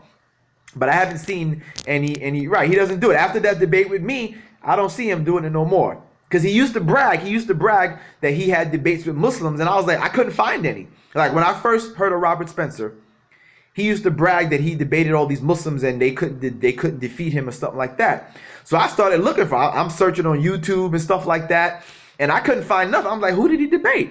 I can't find no debates of him debating Muslims anywhere. He claimed he claimed he debated scholars and all stuff like that. And I'm like, where? Imams? I'm like, where? I'm looking on YouTube. I can't find anything of any debates of Robert Spencer debating any imams, any scholars, anybody. Right? The only debates he had were against people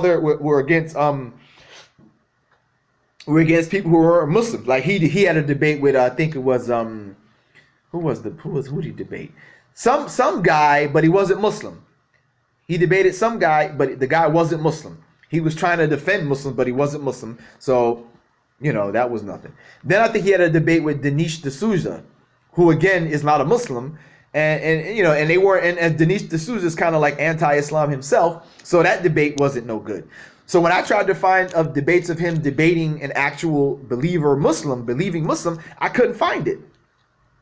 Right? Yeah, now, right, then he did the debate with David Wood, but again, who's he debating? Another non-Muslim, right? Another non-Muslim.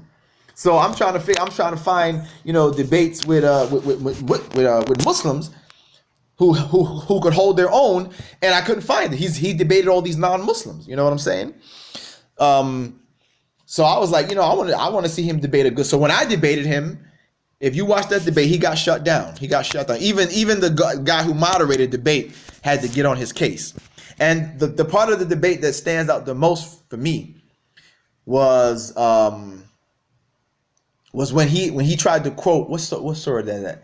I think it was Surah 4, either Surah 4 or Surah 8, and he didn't quote the rest of the he didn't quote the next verse after it. Right? It was a verse where it was saying something about like what did it say? Something about fighting the hypocrites or those who turn back, right? And he posted it like that. Then I was like, you see, people, this is what happened. This is the proof that he's being dishonest to you. The next verse said, except those who are not trying to fight you. The very next verse, is that the one? Right. The next verse said, except those who are not trying to fight you. So I told the audience, I said, you see, audience? The audience was predominantly if not all non-Muslim.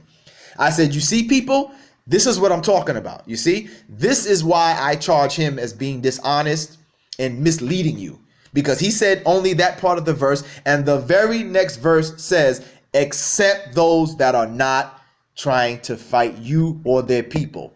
Meaning you fight those who are trying to fight you. But if they're not trying to fight you, then Allah does not give you a way over to fight them. Allah does not tell you to go fight them. That's basically what the verse is saying. So that part, I love that part, because that really exposed him. You know what I mean? And I made a lot of other points too that exposed him as well. But that one is the one that sticks out in my mind the best, because he set himself up. He didn't know it. By him not giving the next verse, shows his dishonesty, right? And of course, if he gave the next verse, he wouldn't have an argument. He couldn't say that, oh, look, the Quran is instructed to fight unbelievers for just because they're unbelievers. You see what I'm saying? So by him not mentioning the next verse that gave the context, except those that are not trying to fight you, he set himself up to show that he's being dishonest. So I love that part of the debate. But yeah, that was a good debate. That was definitely a good debate there. You know what I'm saying? That was definitely a good debate there. This is Shia Scott James White.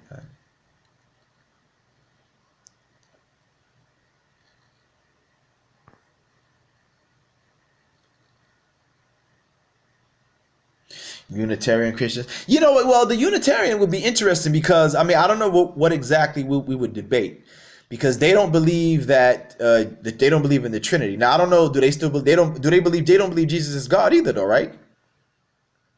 Right? They don't believe Jesus is God either. So with the Unitarian, we would have to pick some different topics. Make a video about why Christians should not support Israel. That's interesting. That could be an interesting topic as well. You know what? I would like to do that too. Debate some ex-Muslims. That's right. That's good. That's what we're talking about. That's the next frontier, right? We've already debated the David Woods and the Nabeel Qureshis and the James Whites. You're right. That's the next thing. The new step should be now to start debating these people who claim they were ex-Muslims. I would love to do that. I would love to debate some of these people. That's the next field. You're right. Inshallah, I pray that I get a call from somebody who's an ex-Muslim and wants to set up a debate. That would be good. That would be good. Yes, debating the ex-Muslims. I would like to do that. Matter of fact, I didn't get a chance to go because again I had to work. There I am making that plug again because I had to work, do some work. But there was an event right here in Georgia where I live now in Atlanta, and I wanted to go to it. It was the other day. It was at Georgia Tech. And it was put on by ex-Muslims, right? It was an ex-Muslim group, and they put on. They had a lecture about reforming Islam, Islamic reform. And I wanted to go. I was gonna go. I mean, it wasn't a debate, but I was still gonna go. And if they would allow questions and answers, I was gonna, put some challenges to them if they would have allowed questions and answers, which I'm sure they would. But unfortunately, I couldn't make it because I had to. Yeah, I'm in the ATL. I'm in the ATL right now. I live here now. So I was gonna go, but unfortunately, like I said, bills got to be paid, bro. Bills got to be paid. But I was gonna go. I was gonna try to make some time to go, but I just couldn't make it. I couldn't make it, man. But next time, if they do it again, or another event, I'm gonna try. I'm gonna see if I can, make ahead of time, free up some time, and try to go to some of these events. Because you're right. I like that idea. You're right. That's what we need to do. The next thing should be to challenge and debate some of these ex-Muslims. I would love to debate some of these ex-Muslims. Yes, I would. I would like to do that. Ian Hersey. Yeah, that's what I said. She's like, her and all these other people who, they're like the Uncle Toms. You know what I mean? They're like the Muslim version of an Uncle Tom. They're like the Muslim version of an Uncle Tom. What's this here piece? What are your thoughts on the Moors? The Moors, yes, a very important part of Muslim history. Now, the Moors serve a dual purpose for me, because one, they were Muslims. And then on the other side of it, they were black. A lot of the reports pretty much demonstrate that the Moors were, matter of fact, the full European word was, they used to call them blackamoors, right? Blackamoors. And then they shortened it to Moors, but they used to call them blackamoors. And one word, blackamoor. So the Moors definitely are important in both Islamic and in African or black history. Because, one, of them being Muslim, and two, them being black Muslims. And then the third thing is that they were also, their history is great because of the advancements that they did in sciences and the mathematics and stuff like that. So they have those three important things. Their Islam, being black, and that they were known for their advancements in the sciences and mathematics and various other fields of society. So yeah, that's what I think about the Moors. That's what I think about the Moors. Do you think what do you think about the death of Nabeel Qureshi? Well, the death of Nabeel Qureshi is very interesting. How many of you are aware that I don't know how, I guess when he first became a Christian, that he, by his own words, this is not a slander or anything. You can actually look this up. That there is a Christian article where he said that he actually prayed to God to kill him when he became a Christian. These are his own words, right? That he actually prayed. It says that he prayed to God when he became a Christian, because I guess he was dealing with the emotions, the depression or whatever, or the uncertainty of, was he doing the right thing? Yeah. As a matter of fact, let me look it up right here. Let's see here.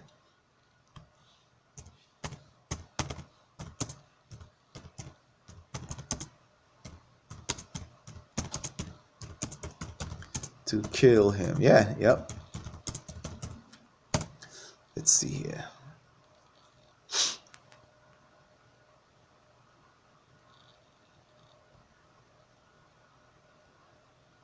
Here it is right here. Look, yep, here it is. It's in the Christian Post. All right, it's in the Christian Post. Let me show it to you. Y'all see the title? Can y'all see that? Can y'all see that? Former Muslim Nabeel Qureshi prayed for God to kill him after converting to Christianity. That's a Christian website. Look, let me show you. Look, it's a Christian website. You see it? Wait, let me see. Can you see that? It's from the Christian Post. Right? From the Christian Post. So this is a Christian website. This is from a Christian website. They have the article. What's this music playing? So right here on, you saw it, right? You saw it, yeah. So right here, this is a Christian website reporting that, and this is from what? This is from July 19, 2016. Says that former Muslim Nabeel Qureshi prayed for God to kill him after converting to Christianity. So what are my thoughts on it? Because I mentioned it a couple of times, but I don't want to speak ill of the dead or whatever. But since you brought it up, and since it's public record, that's my thoughts on it. Is it a coincidence? Do you think you think it's a coincidence? Right? That's a very big. If it's a coincidence, then that's a very big coincidence that he prayed for God to kill him after converting, and he winds up not being here right now. He's no longer with us right now. So that's my thoughts on it. Right? Right. But again, how do he gets the cancer when? After this, right? And remember, I mean, God killing you doesn't have to be like, he strikes you with lightning or he just makes you die, right? God can make you die through what? Through the natural means, right? So the hand of God can be on it in various ways. So that's what I think about it. To me, I find that very interesting that it actually says that he prayed for God to kill him. And then, subhanAllah, he's no longer with us, right? He's no longer with us, right? No, you're right. They didn't mock him. Some did. Some Muslims did. I saw people posting stuff mocking him or whatever. So we got to be honest. Some Muslims did do, but I didn't do that. I didn't mock him. When I brought it up, I just mentioned this here. I said, look, here's an article that says, and I was shocked too. I was like, whoa, he actually did that? I was shocked. I was like, wow, he actually prayed for God to kill him after converting, and he coincidentally winds up not being with us anymore. You know what I mean? So no, I wouldn't play like that. I don't play like that. I don't pray, and I'm not praying for God to kill me or nothing. Nah, I'm not praying like that. Yeah, I'm not gonna play with God like that. You know what I mean? So people can interpret it different ways. Some people might just say, it just happened. He just got cancer. Right? Some people may say, he just got cancer. But to me, I look at it like that. That look, if he actually did that, then to me that's wow. To me it's more than a coincidence. You know what I mean? To me it's more than a coincidence. But yes, some Muslims did, say some disparaging things like that. You know what I'm saying? So, you know what I mean?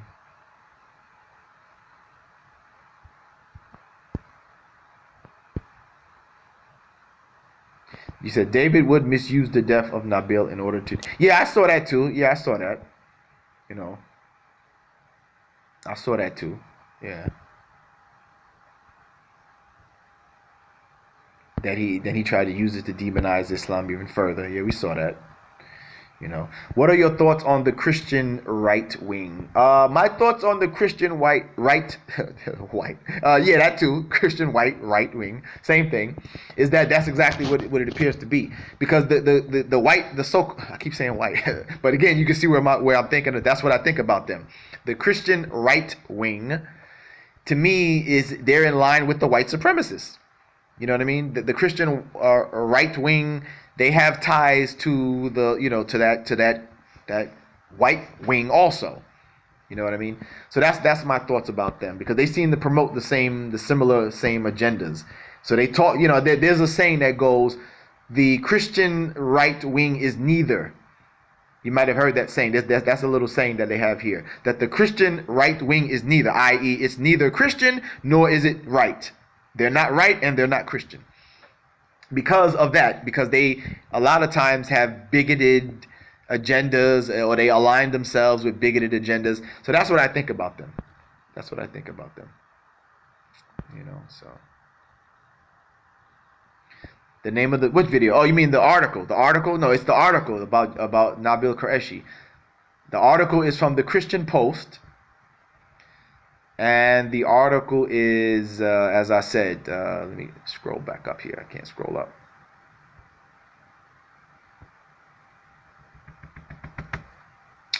Computer's slowing up, man. Okay.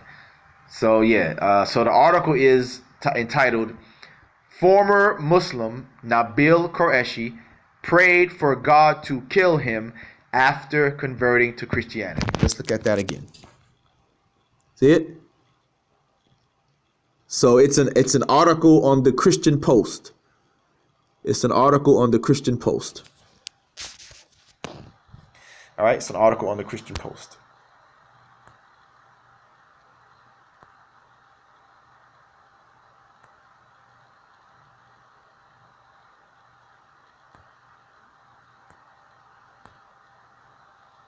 Yeah, so it's an article on the Christian Post. You can actually look that up, okay? You can look that up and see.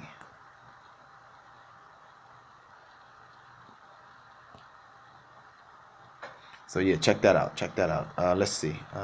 Brother Akil exposed him badly. Okay, cool, good. Yeah, that's good. We need more people. We need more people to be out here doing the work. You know. Yeah, I remember I talked about that in one of my videos after I debated him, that his conversion was based upon dreams and visions. Right? And you know, you find that a lot with Christians. You find out that a lot of times when you hear about a Christian who converted, it's based upon stuff like that. A lot of times when you hear that somebody converted to Christianity, it's based upon that kind of superficial stuff. They had a vision. They heard a voice. Even Paul, even Paul, right? Even the Paul in the Bible, he converted because he heard a voice. He saw a vision. Whereas when you speak to people who convert to Islam, they say they converted because they read about it. They did the research, right? They were studying it for a year or a couple of years or whatever. So it was based upon actual firm knowledge, right? Faith is involved, but they converted because they looked at the information and found that the information was correct and true, and that's why they converted. Whereas most of the time when you hear a Christian conversion, it was because of this superficial stuff. Stuff that, you know, could be the work of the shaitan, right? Could be a hallucination. You know what I'm saying? Stuff that that you can't confirm on the facts of it, because it could be a hallucination. It could just have been a dream, right? It could be just a dream. You could have been hallucinating. Whereas Muslims, the ones that I have, myself included, we converted based upon firm knowledge, right? We converted based upon firm knowledge, not dreams, not hallucinations, not visions, not hearing voices and hearing things in my head. No, firm and intellectual, intelligent knowledge. So that's the very big, a very big difference there. You know, so yeah. This thing is showing me everything. So yeah, so what's this? What are your thoughts on the Hebrew Israelites? Yeah, I'm gonna definitely look him up. And if we can connect, I'm gonna try to do that, inshallah.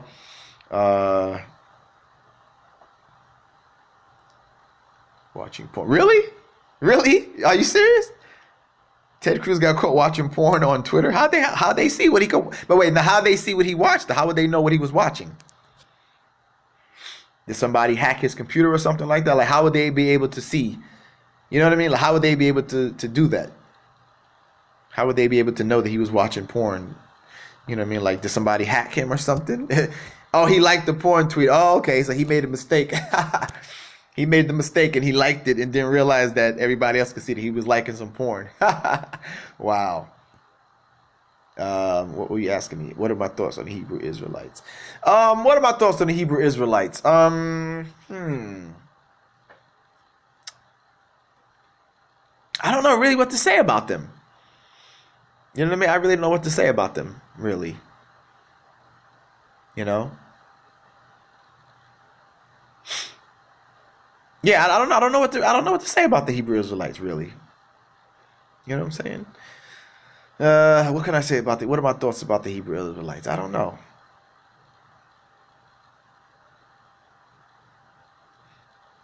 I don't know. I have to think about that. I'm gonna have to think about that some more. Because I mean, I've watched their videos and stuff like that, but I don't know like what are my thoughts on them, you know? So I don't know, man. You know what I'm saying? I don't know. Yeah, I don't know. I really have to think. I mean, their videos are interesting to watch. I like when they refute when they're refuting like regular Christians. I like that about them. I like that part when they refute the regular Christians, like when other Christians come up to them and be challenging them and they refute them. I like that because they pretty much are using the Bible to refute them. So I like that about them. I like that part about them. I mean, I agree with some of the stuff that they speak when they speaking out against racism in America. I agree with that part about it. So I don't know. I guess that's the only part I could say. I know they say stuff against Islam, so I don't agree with that. But as far as like when they refute other Christians, I like that. And the stuff that they say about the racism in America, I can agree with what they're saying as well. So that's what I would say about the Hebrew Israelites. That's pretty much what I would say about them. So,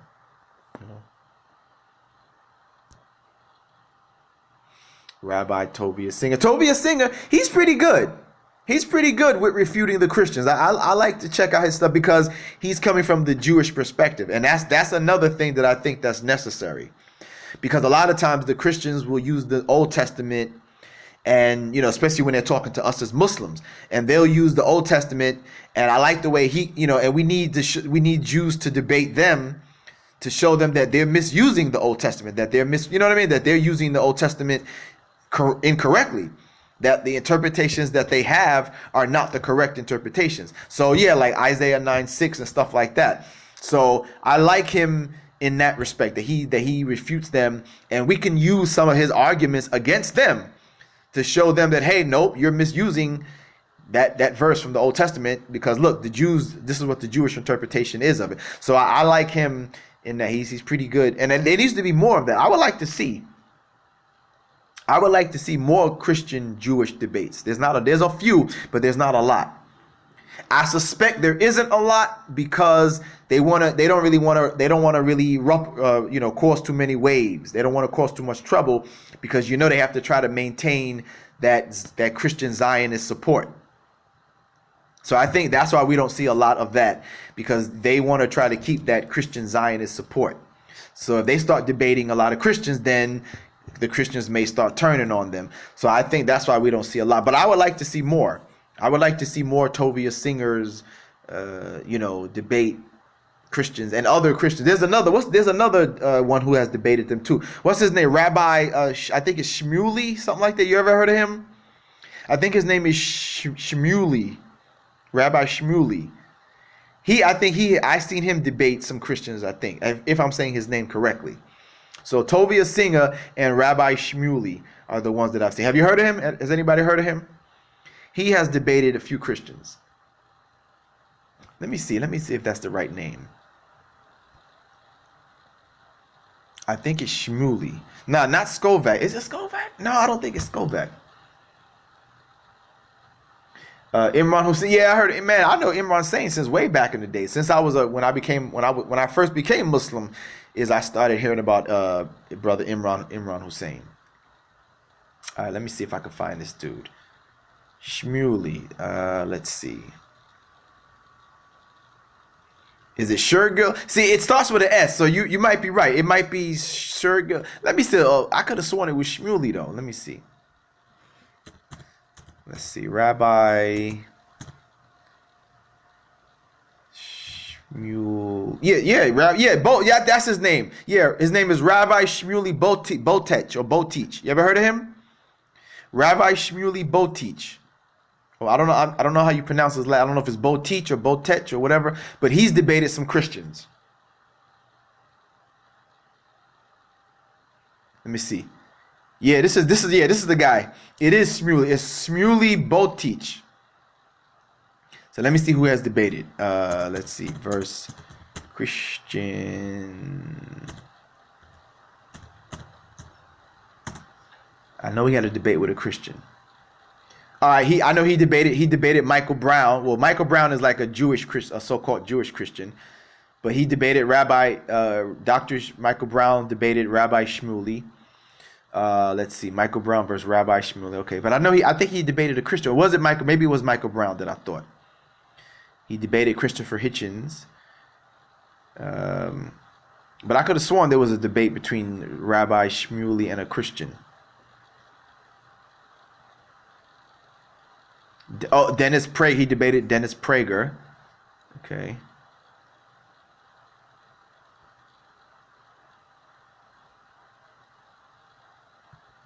All right, so so he does debate Christians. His name is Rabbi Shmuley Boteach.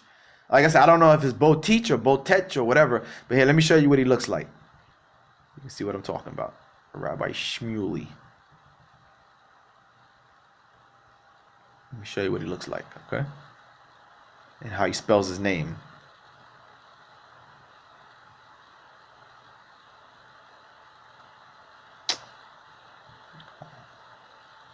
All right, here he is right here. Can y'all see him? That's Rabbi Shmuley Boteach. See how they say his name? Boteach, Botech, right? So his name, Rabbi Shmuley Boteach or Botech. That's him right there. So yeah, he's debated Michael Brown, like I said, who is a former Jew. Michael Brown is a former Jew who became a Christian. Michael Brown. Rabbi Shmuley Boteach. All right.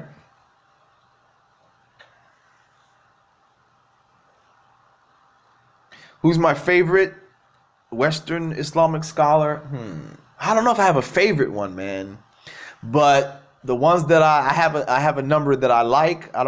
Can't say I have a favorite one, but I'd have a number that I like. Like what's the brother's name? Sheikh Abdullah Hakim Quick. I like him. He talks more like history and stuff like that, but I like him. I like his Islamic history and his African Islamic history and stuff like that. Sheikh Abdullah Hakim Quick. You know what? Shabir Ali. Yeah, the brother Shabir Ali. He's got to be. That's my top one. And when it comes to like the religious, comparative religion, it would be, I would say Shabir Ali. Shabir Ali, yeah. Then as far as like when it comes to like the deen, like learning about the deen, you got brother Bilal Phillips, right? Brother Bilal Phillips. You know what I mean? You got brother Bilal Phillips. So those are the three that come to mind, you know, for the different fields, for like the Islamic history and stuff like that. Brother Abdullah Hakim Quick. When it comes to the comparative religion, it would be Shabir Ali. When it comes to like getting with the deen, like if you want to just learn about the deen itself, then that would be like Bilal Phillips. I like Bilal Phillips. You know, brother who I believe gives inspirational khutbahs is brother Imam Siraj. You know what I mean? He's not a scholar, but he gives very good information and good khutbahs, very inspirational, very motivational. And you learn something too. I mean, he's giving knowledge too. You know what I mean? He's also giving knowledge. So yeah, those are the ones that I like. Who's that? Zakir Hussain? Zakir Hussain. Do I know him? I'm not sure if I know that brother. Do I know him? Hamza Yusuf. I used to listen to Hamza Yusuf back in the days. Like when I became Muslim, when I was a young Muslim, I used to listen to brother Hamza Yusuf back in the days. Haven't followed him lately, but you know, he used to give a lot of good lectures and stuff like that. He was good too, like with the political stuff. Like he gave good lectures dealing with, you know, the Muslim state, the Muslim status in the world, in line with the politics that was going on, and you know, he was good with that stuff. I like listening to his lectures because he was good with that. So, you know, I have different people who I like for different reasons, you know, because they have like a certain style or a certain category that they deal with. You know what I mean? Some of them deal with politics and Islam. Some of them are dealing with history. Some are dealing with teaching the deen. Some dealing with comparative religion. So I have like in each of those categories, somebody that stands out for me. You know what I mean? Somebody that stands out in those different categories, you know? So... all right, but yeah, brothers, this is wild. We did 2 hours, alhamdulillah. This was this was our longest show as of yet. This was our longest show. Oh, Zakir Hussain. Yeah, you know what? I do know Zakir Hussain. I do know of him. Yeah. He said he destroyed James White on the crucifixion debate. You know, I'm gonna have to watch that. I haven't watched. I need some time. I need to take some time and just sit down and actually watch some debates. Usually when I'm online, I'm so busy either doing my own arguments here that I don't have time. But I need to just take some time and just sit and just watch a good debate. I haven't watched a good debate in a long time. You know what I mean? So I need to do that. I'm gonna check that debate out when he debated James White, Zakir Hussain versus James White on the crucifixion. Yeah, I'm gonna check that out. I'm gonna definitely check that out. And Muhammad in the Bible. Did you see his video on freedom of speech? Well, whose video? Hamza Youssef on freedom of speech? No, I haven't seen it. If that's what you talk about, I haven't seen anybody's speech on freedom of speech actually.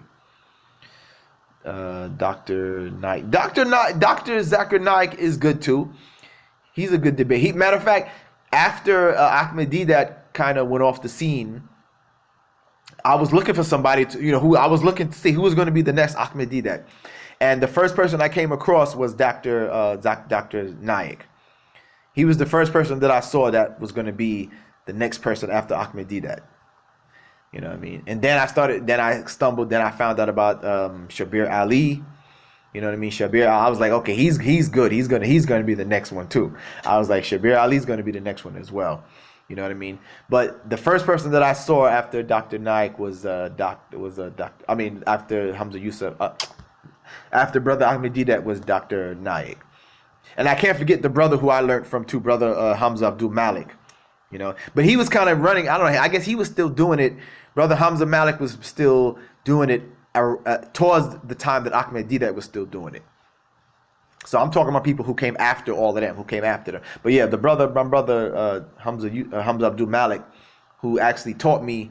I actually took the courses from him that he offered in comparative religion. So I can't forget him. But like I said, he was doing it kind of around the time of Ahmed Deedat. Towards the end though, like towards the end time of Ahmed Deedat, he was still doing it. And then after that, it was like the next generation was Dr. Naik. And then I saw Brother Shabir Ali. And then of course we came into it. Then myself, Brother Sami Zatari, and all the other brothers who started doing it. So we're like that new generation. But yeah, those were the guys that I looked at, after that. You know what I'm saying? Yeah, David Wood. A lot of people wanted to get at Dr. Naik. David Wood and them wanted to debate him. Well, that would be interesting though. If he ever does debate them, that would be good. That would be good. Yeah, that's what I know. That's what I remember, right? That he taught Dr. Naik, so he was like the next person in line. After that. You know what I mean? But again, too. But a lot of people don't know that the brother that I learned from, Brother Hamza Abdul Malik, he learned from Ahmed Deedat as well. He actually went to study at Brother Deedat's IPCI in South Africa. There's video. I used to have those old the old VHS tapes, and you can see the brother who taught me, Brother Hamza. He's actually, you can see him in one of the classes there in Ahmed Deedat in South Africa. So he learned from him as well. So yeah, it's very interesting. Very interesting. Very interesting.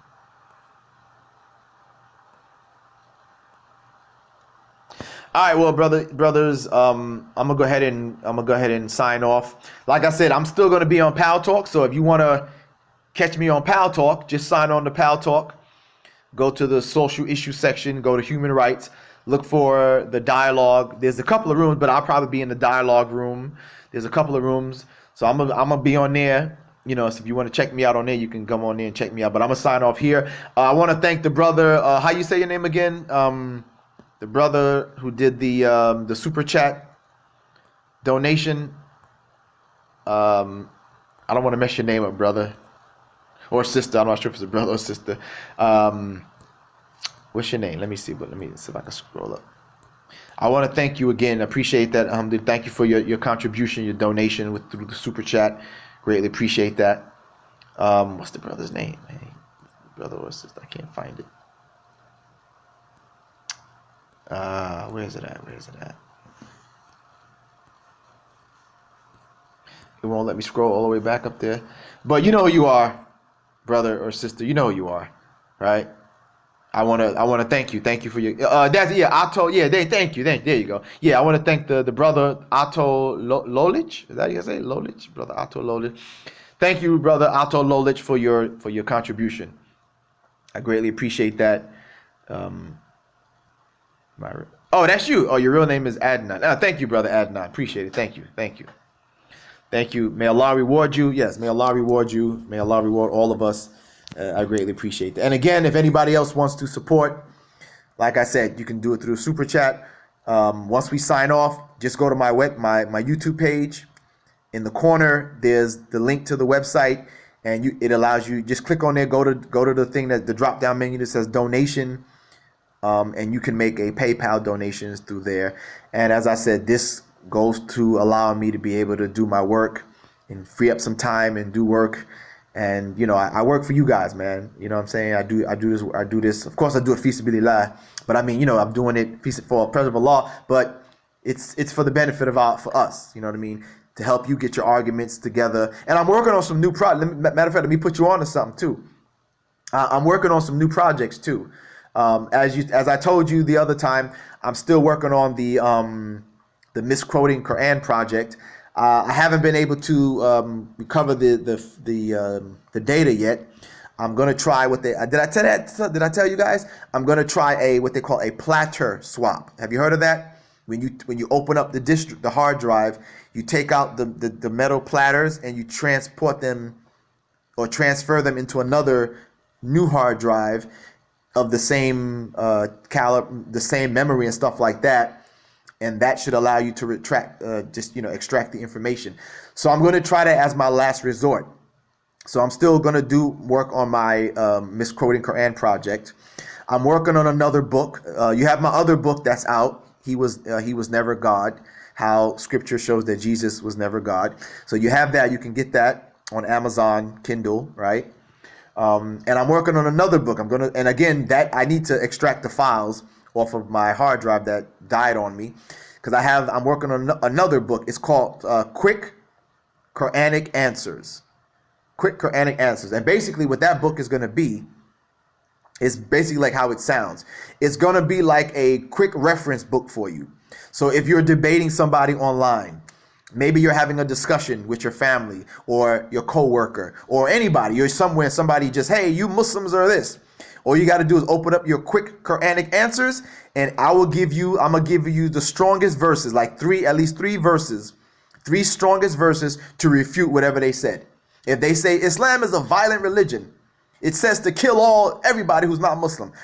You open up the book to that page, and it'll give you three of the strongest verses to refute that Islam is not violent. Islam does not say to kill everybody who's not, it's going to be like that type of thing. So basically, I'm going to pick like 10. I picked 10 of the most common claims against Islam or against the Quran or whatever. And it'll give you like I'm going to put it where I'm going to pick like I said, 3 of the strongest verses to refute those arguments like that. So that somebody brings it up, you can just hit them, you can just open up the book, or you can study it and memorize the verses, and you'll be able to bring up the strongest verses to refute whatever claim that they make out of those 10 strongest verses. And then, out of the 3, like I said, I'll give you like 2 or 3 of the strongest verses. And then I might give you a little commentary and provide, if there's further verses that I can give you, I'll give you further verses. But the main thing will be you'll get in each chapter, you'll get like 2 or 3 of the strongest verses that you can use to refute the claims that that the people might make, or that you might be in a discussion about and stuff like that. So those are some of the things that are coming up in the future, inshallah. All right, those are some of the things that are coming up in the future. All right. But again, brother Adnan, thank you, bro. Appreciate that. It definitely will go to good use. Appreciate that. And again, for others, I already told you how you can help out through Super Chat, or just go to the website and you can make a contribution there. All right. So I appreciate you guys tuning in. Let's keep this going, inshallah. Remember, every Friday, inshallah, 8 p.m. Eastern time. Okay, 8 p.m. Eastern time. And then look for the show during the week. Look for the show during the week. It could be, right now, we'll put it probably on Wednesday. But if something comes up in the news that involves Islam or something like that, we'll do a special show that night or the next day that will address that, that issue that current event that came place. If not, then we'll keep it at Wednesday and we'll bring up other stuff. Sometimes we'll do it like this. Sometimes I'll have something that came up in the news and I'll talk about it. I'll have it prepared and we can talk about it and discuss it and things like that. Okay? So you brothers and sisters and other people that are listening and watching, you guys have a good night. All right? Have a good weekend. May Allah reward you, bless you, and let's keep this going, okay?